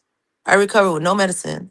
That was my first C-section. I was traumatized. He told me to shut the F up. He was like, shut the F up. You full of it. Yeah, like you in so much pain. Look at you. Look at you. I'm dying, y'all. I had never been cut. To sit on the toilet, I'm crying. I'm like, "Ah," like, and my daughter came in. She's like, Mom, I'm gonna help you. I don't like this. She's like, let me help you. And she and he helped had the me. nerve to tell you to shut the f up. It don't hurt, and you just gave birth to a baby. Like he know how it feels to give birth to a baby. Yes. Where he at And right? Where he at right now? oh, and let me get y'all I gotta get y'all the icing on the cake. So this story ends so beautifully. After doing all of that, I decided, you know what? You get out, and I made him get out. He started claiming he wanted to co-parent, so he tried to co-parent with me. And after quote unquote trying to co-parent with me, and I keep saying that because all this was just, he just was trying to sleep with me and trying to manipulate me again and stuff like that. And he kept trying and trying and trying and trying. Finally, he was like, "Oh, I said, look, man, that's like I said, I had made my mind up to be celibate. Like, not, it was celibate in my mind at first, but till God showed me it's not celibacy, it's abstinence. The practice when you practice not being intimate with others, sexually, that's not celibacy, it's abstinence. It's a practice away from sex. So God showed me continue to be abstinent. When I told him this, I said, look, I just want to be abstinent. Let's just be friends. He was like, oh, who the F you think you is? B, you told me you was gonna give me that for the rest of my life. Uh, like, Did you we tell all him do. that though? Did you tell him that Yeah, though? I did. I did. We all do. We all do. You know we do. We Right. all say some things when we're in the bed. And so I said, look, I got a just few say, of those contracts, but go ahead. and I had to bind it up. See, I like that you said You it's a got to contract break because that you right, gotta go back and you gotta bind up that right, contract. You gotta bind up that spiritual contract because I right, did. I right. told that man it was his for the rest of his life. Once I binded it up, trust He me, came to claim it, huh? he came to claim that purchase. He said you was gonna give me that for the rest of my Right. life, and I'm gonna get that for the rest of my life. I better not see you with no other. I said, listen. You're crazy. Listen, I don't want to be with no other man. I don't want to be with you either. I don't want to do this. So the first year he couldn't believe it. Second year he can't believe it. We approaching the third year, November, and he talking about, and we went to court. We went to court, sat What you before a go? judge. What you go to court for if you wasn't married? Oh, baby, he want to take the kids. Oh, but he was a deadbeat. But now you want to take the kids. He want to take the kids because he wants me. He wants me. He told me, I got messages. I said, Judge, Your Honor, I think he wants to kill me. Because he was saying that he, in every other way, he wanted to kill me. He was telling Right. me, Better he not see kept, you with nobody else. I'm and getting not rid of just both of that, he y'all. was like, I'm surprised I see you still living, walking around. I'm surprised somebody didn't put you down. He was literally specifically threatening my life. He was coming to the house, pulling up the windows. He was trying to kick in the door. It was a lot. So I ended up moving and moving because I'm not one of those women who gonna sit around and wait. I'm not gonna find out. No. So I said, look, you scare me. I can't do this co-parenting thing because you're trying to play with me. And I really don't want to have to up one on you because I'm gonna have to put you where you belong. And so I started having a conversation with the Lord. He ended up coming to before I moved, he served me and said he wanted to get full custody of my children. He had never been a full-time parent, ever. A deadbeat at that. And he want to be a full-time parent. And all this is just to retaliate against me. We end up going to court. And long story short, the judge wrote, the court finds that this man's testimony was not credible. I had I had evidence. I want to show you because I got boxes around. I just got back from Vegas. Um, let me show you something. I had evidence. This. Oh, listen, more than this. That's how much That evidence. look like an Amazon Prime. It is. How's that evidence That's how much evidence I had, paperwork of him? of him. I have over 10,000 messages. I have messages dating back to 2009. I'm a receipt queen and I don't play that. And I just had to show the judge what I've been dealing with. Essentially, Your Honor, I tried to stick around. I was his sex slave. I don't want to be that no more. He don't want to comprehend that. He don't want to be a father for real. Oh, so I've you saw since yourself as a sex slave? That's what that was it? Because he wasn't he doing nothing else, huh? Yeah, if I'm being honest with myself, let's be real. Women, I think it's hard for women to be real because, it's hard. That's an ugly truth. It's ugly. It doesn't make a man say, yeah, I want to be with her, but when I was with this man, he only wanted me for my body. He only wanted me for what I can give to him. You know what I'm saying? He wanted me because I could cook. He wanted me because he felt like I looked good. And he What wanted me about in the because, beginning? Did you think he wanted you for something else in the beginning, or it was about it? It always been that way. to be honest, I was stupid. What did I know? My mom never raised me with morals. She kicked me out when I was 14 because I said that Yeah, I yes, told you her did. about her boyfriend, the whole Right. background. She put me out in the street, so I raised myself. I didn't know nothing. I never had a woman's guidance in life until I became a woman. And even then, I still wouldn't comprehend what they were saying. It wasn't until my pastor, who is my guidance today, my father, I love him so much, his wife, like that's where my guidance on what a woman should be like came from. That's where like I never knew what a woman should behave like, how she should dress, how she should respect her body. But funny, I never knew these things, but I knew I didn't want my life for my daughter. So But I'm saying in the yeah. beginning though, did Hmm. you think he saw you for something other than your body in the very beginning? Because you had to find out that he was actually this way in real life. So in the beginning, he had to put on a A fake. show. Yeah. Yeah, okay, so in the beginning, I love to paint, draw, sketch, color, all that stuff, right? And so things that would pique my interest, he would pretend that it piqued his interest too. So and he loved basketball, but I knew nothing about basketball, but I wanted to know about basketball. So that caught his interest. He liked the fact that I was open to watching him play basketball. I was open to really actually getting to know him as a person, like, and really actually knowing him because the person that he was with prior to me, um, they only looked at each other for physicality. And me, I was more into personality, characteristics. So he wanted to kind of navigate that. And everything was so good in the beginning. In the beginning, we would do little stuff like go out on dinner dates or color together, bowl together, go to the movies, have little picnics. We would have so much fun. And then I don't know. Like gradually things started changing. And I honestly believe it's like when I got pregnant. When I got pregnant, it was like, oh, she's having my son. And I had his son. And then our son died, you know? And I think essentially that flicked the switch for him and flicked for both of us because our son had drowned. And so he was already liking alcohol, but then he used alcohol as a way to escape. So then he became an alcoholic, right? And then we went our separate ways, but then we came back together. He had gotten off the alcohol. And after he got off the alcohol, he used basketball as a way and weight loss. He lost weight because he was fat and stuff. He had lost weight.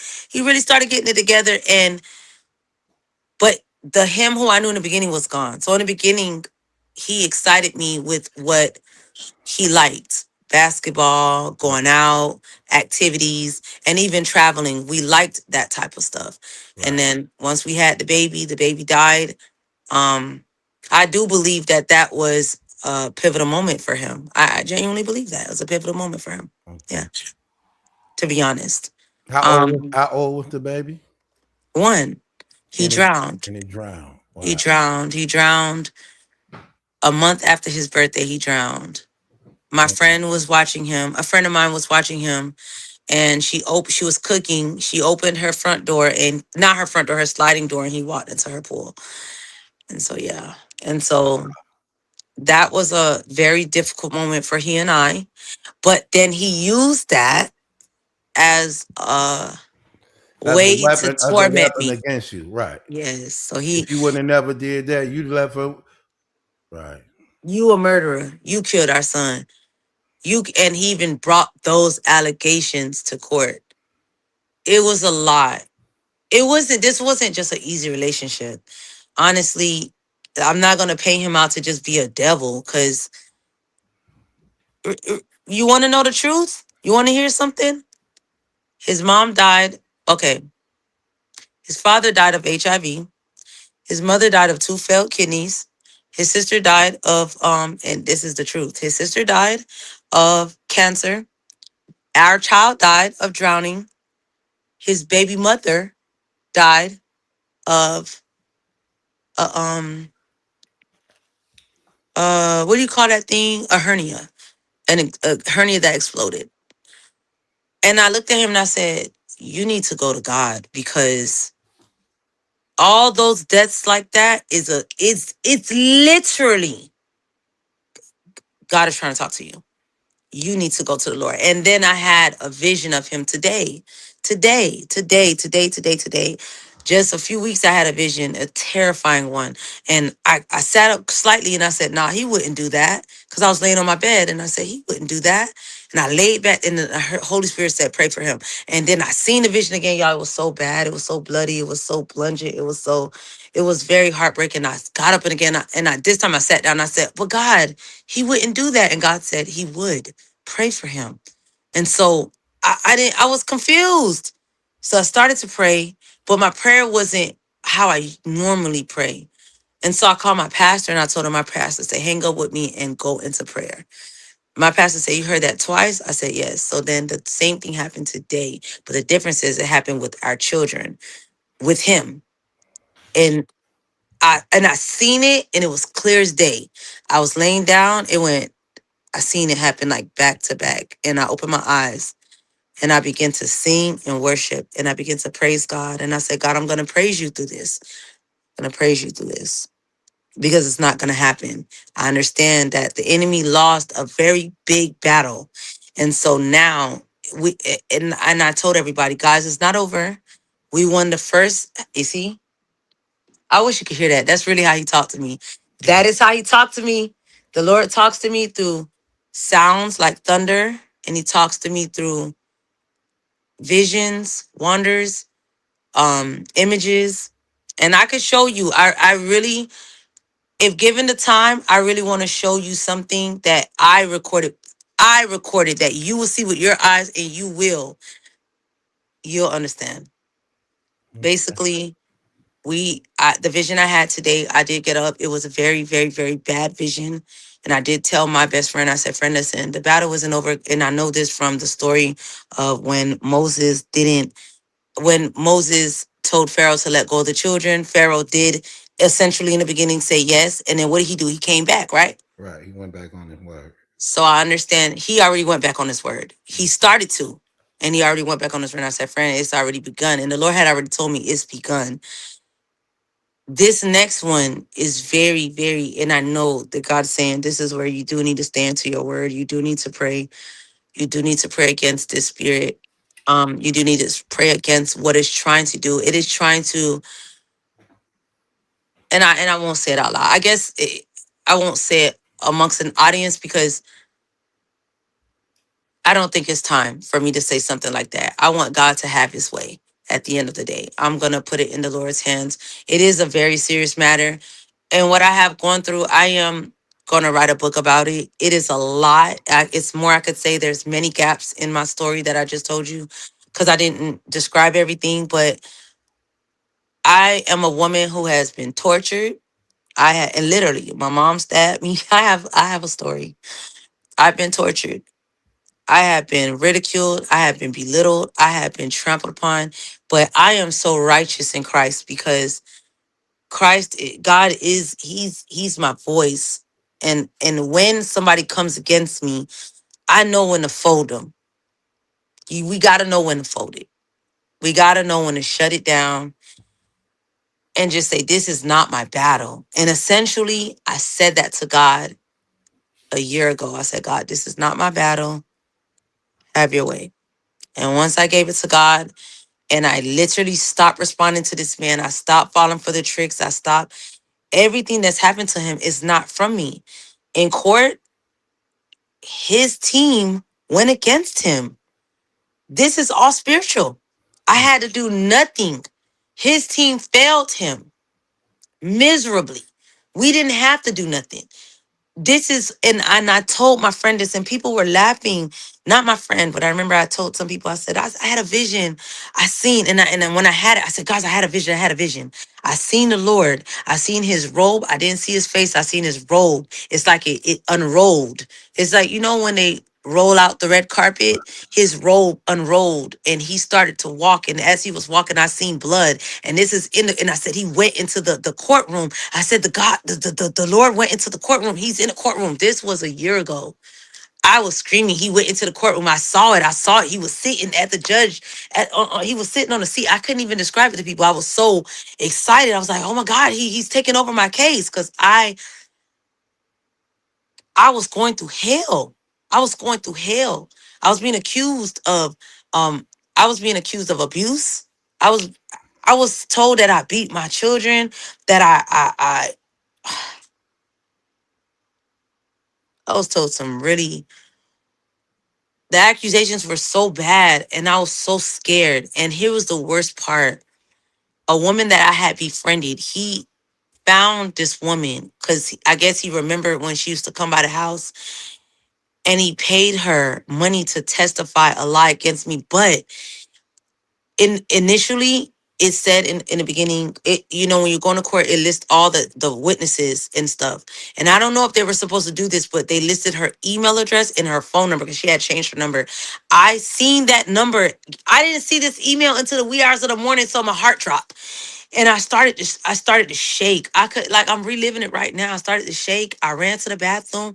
I had got the jitters. I almost pissed myself. I was like, oh my God, they're gonna take my children. Like, my children is all I know and I love them. I was like, God, they're gonna take my children. Oh my God. And I just started shaking. I started crying. I'm reading her that she's gonna be a witness. So I called her on the phone. She said, who is this? I say, you know who the F this is. I'm telling you the truth. I say, you gonna sit here and you gonna lie on me and say all these things that I did to my children? I said, you wicked evil bee. When you were in a shelter, I ain't feed you and your children. I didn't take you from place to place. My gas, I never asked you for a dime. I said I could kill you, but I promise you I won't lift a finger because God will fight you. You think you got an issue of blood right now? You're gonna see more than that because the Lord will hold you to what you're doing. And I hung up. Y'all, this woman had been bleeding for months, nonstop. After I had that talk with her, and I even sent her a text message, you know, she withdrew. I knew because she was trying to get close to God, so I do forgive her, and I don't hold it against her. Um, I knew in that moment that God had spoken to her and she heard him. And because she was really honestly wanting to know who God was. And I seen a love of God. She had a love of God, but she was mad because I didn't want to be friends with her anymore. But honestly, it was more like a spiritual thing. You understand? Like I understood it was time for me to go. We spiritually could not, we were unequally yoked. How can two agree? How can two walk lest they agree? The Bible says that. I can't walk with you if I don't agree with you. That's me though. I ain't like everybody. You might be the prettiest and baddest thing. Hey, I love Remy. If Remy was to be like, let's be friends, I'd be like, totally. And I'll be all in her ear about God. She'd have to drop me as a friend. That's the only way we can agree to walk. Them the Is type of friends she need. Those who ain't afraid to talk to her about God. Them the ones she need. do you think that she will be open to that though? She claimed to be a Christian. It depends on who talking to her. I believe if you're anointed by God, the thing about the word of God that's so powerful is that a person ain't got to believe. All they have to do is hear it. They ain't got to believe. They just got to hear it. So the gospel is always successful. That's the purpose of the gospel. He didn't say, you know what I mean? He didn't say, hey, they got to believe. He say, just let them know and leave it alone. That's what we do. You You know? know what's crazy? What you just said? Mm-hmm. I just testified. I went to Nevada. I was in Las Vegas, right? Um, and I was in an Uber on my way to go pick up a rental. And the driver, he just kept on like, I can't stand to hear when people say that they hate God. I can't sit down. I can't sit still. I just don't want you to hate God. And I want to tell you all the great things about God. So I sat down and I actually ministered to him, which was wild to me because Mm-hmm. it wasn't something I was anticipating on doing or that I even saw myself doing.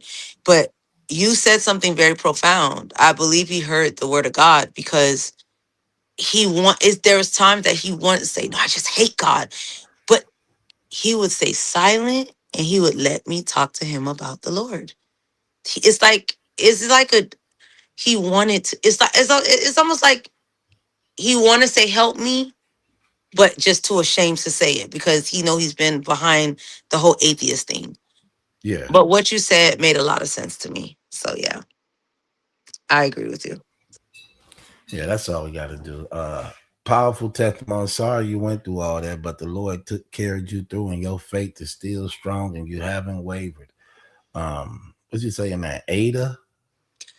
That's my daughter's name. My daughter's name is Ava. What do you think my name is? If her name Ava, her name is Avia. Who, me? Yeah, yeah. No, my name not Avia. Okay, you said if your daughter name is Ada, what do I think your I name? said my daughter name is Ava with a V. Ava. Her name Eva? is Ava, AVA, Yeah. and my name is Bernice. But it's like night and day. You will never know that that's my name. But all about Ava B. Yeah, yeah. I'm Bernice. She's Ava. But I don't mind if people call me Ava. So You said call you Ava. yeah, that's. I didn't want to expose my name yet because I was just thinking like, what somebody. I said what would you prefer for people to call you? I know that's fine, and I'm fine with you. People, when I get on this page and I talk behind this page, they think I'm Ava, so I'm used to it. Because when I originally created this page, I wanted to create it for her, so that's where the name came from. But then arguments with her dad about not wanting to put her on social media, and me just wanting to respect that is why I never fulfilled that. Okay. But yeah, I'm not Ava. I am Bernice, but I'll go by all about Ava. Yeah, Okay. Well, it's good to know you in good spirits and that yeah, you stay prayed up and you read your mm, word, right? for sure. And you Yes, practice sir. righteousness, right?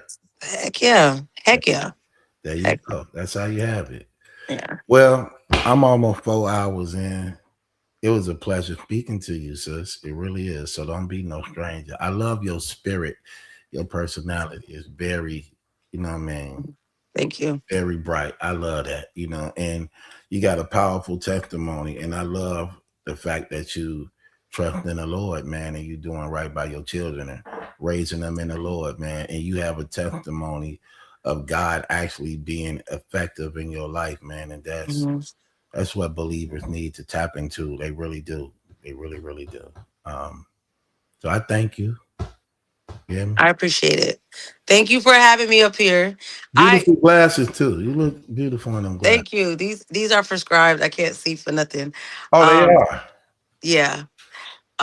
I just wanted to say honestly, thank you for having me on your platform, but your page, you do be having me hollering on here. I watch you from the TV. Like I don't be on my phone, so it's not like I can really like speak because I don't be on the phone. Right. But to like honestly, early since yesterday when I was watching your videos, because I was like doing catch up because I ain't been able to watch no videos for real. When I was catching up on your videos, I was just laughing and you did the same thing you did on the last video on this video What I when do? you was talking when you was, What I do? you was talking about the weigh-in, and I said, you know what, this guy, and I'm not, but I got to because it just was in me. I said, you know what, I don't know. I think he's so cute. I'm gonna tell him. I'm gonna tell him. I think because I be loving when I see women, I be like, oh my God, you're so beautiful. I just love to tell people, not everybody, because I ain't gonna tell every man he look good. Right. But I just felt like on your platform, I did watch the video. That I'm not. I watched a video where Clarissa was on the podcast and she was saying all type of stuff and she was like, "Oh, you talking about the men with the ashy do rag and the." I said, "What ashy do rag? Like, why she trying Right. to downplay him for real?" I said, "You could tell the man got a head full of hair. Well, as a hairdresser, obviously you could tell." I said, "You could tell the man got a head full of hair." I don't know what she's talking about, but it was from that point. I said, one of these days I'm gonna go on his page and I'm gonna tell him he's very handsome, but not in a flirtatious manner, but just let you know that like he's a very, very Right. You handsome. can acknowledge people are Yeah, beautiful without lusting over them or flirting with yeah, them because it's just the truth. right. And just like you're very beautiful. And Thank you. I can tell you got style because I didn't know them glasses was actually prescription glasses. I thought they were designer glasses. So Oh, they look cute. thank you. They look cute. Thank you. I appreciate it. You I are. do my best. I'm definitely I'm into fashion. I'm into style. I'm really hoping to go somewhere with that someday, the Lord's will, if that's what He wants for me. But thank you so much for having me up. I'm so grateful. I will not be a stranger. I'll come back on and pop on. But I am watching in the silence. I watch every single day, and I do like the videos. I just be liking it from the TV. Right, right. But I'll pop in You online. got a huge TV? Yeah, I got a huge TV, What size is your TV? a 75 inch. That's big. That's big. I got a 75 in my room, and then, well, I'm in my office right now. I got a 75 in my office, 75 in my room, and then an 85 in the living room. But that's because I only watch YouTube. I don't watch no shows, Netflix and YouTube. So I only go to the people that I watch, which is your page, Boxing Eagle. That's my guy. He funny. I just watch a couple of YouTubers, and then the rest is stuff about sewing and stuff like that. So I that's all I use my TV for. Worshiping God with my gospel in the morning, and then my YouTube whenever I get back. My YouTube and Netflix. So Okay. yeah, Well, I appreciate having you. So thank you, Bernice. you're welcome. Don't You're be no welcome. stranger. I really like having you on the platform, man. And you never know what God wants to actually pour out to other people who may wanted to hear whatever you had to say. So I appreciate that. I really do. Thank you. I'm not embarrassed by my story, but I am super shy about it. I'm super shy. Y'all Look, don't judge me in the comments. Okay. Well, actually, you can. what's to be embarrassed about? God not only delivered you and pulled you through, He establishing you that you financially being provided for. Like, come on, ain't you own your own business? Come on, you Yeah. ain't gonna play them games. So Yeah. Yeah. I'm grateful. God is definitely, let me just leave this with everybody. If you ain't never, ever, if you are in any situation, I don't care what situation you are in, take it from a woman who has been homeless, who has been hungry, who is needed, who, listen, God is my number one provider. I am not broke at all in any way, shape, or form. And that is not a brag off of the world. That's genuinely, I brag off of my father. My riches come from him. My great come from him. But it didn't start, it didn't happen overnight. And I'm just telling you, it can happen. It can and it will when you trust and believe. It's not just about material, it's about where you're going to go in the afterlife. Take God now, because you never know where you're going to be later. So be ready so you ain't got to get ready. This is my favorite thing, what I live by. So that being said, that's it. That's all.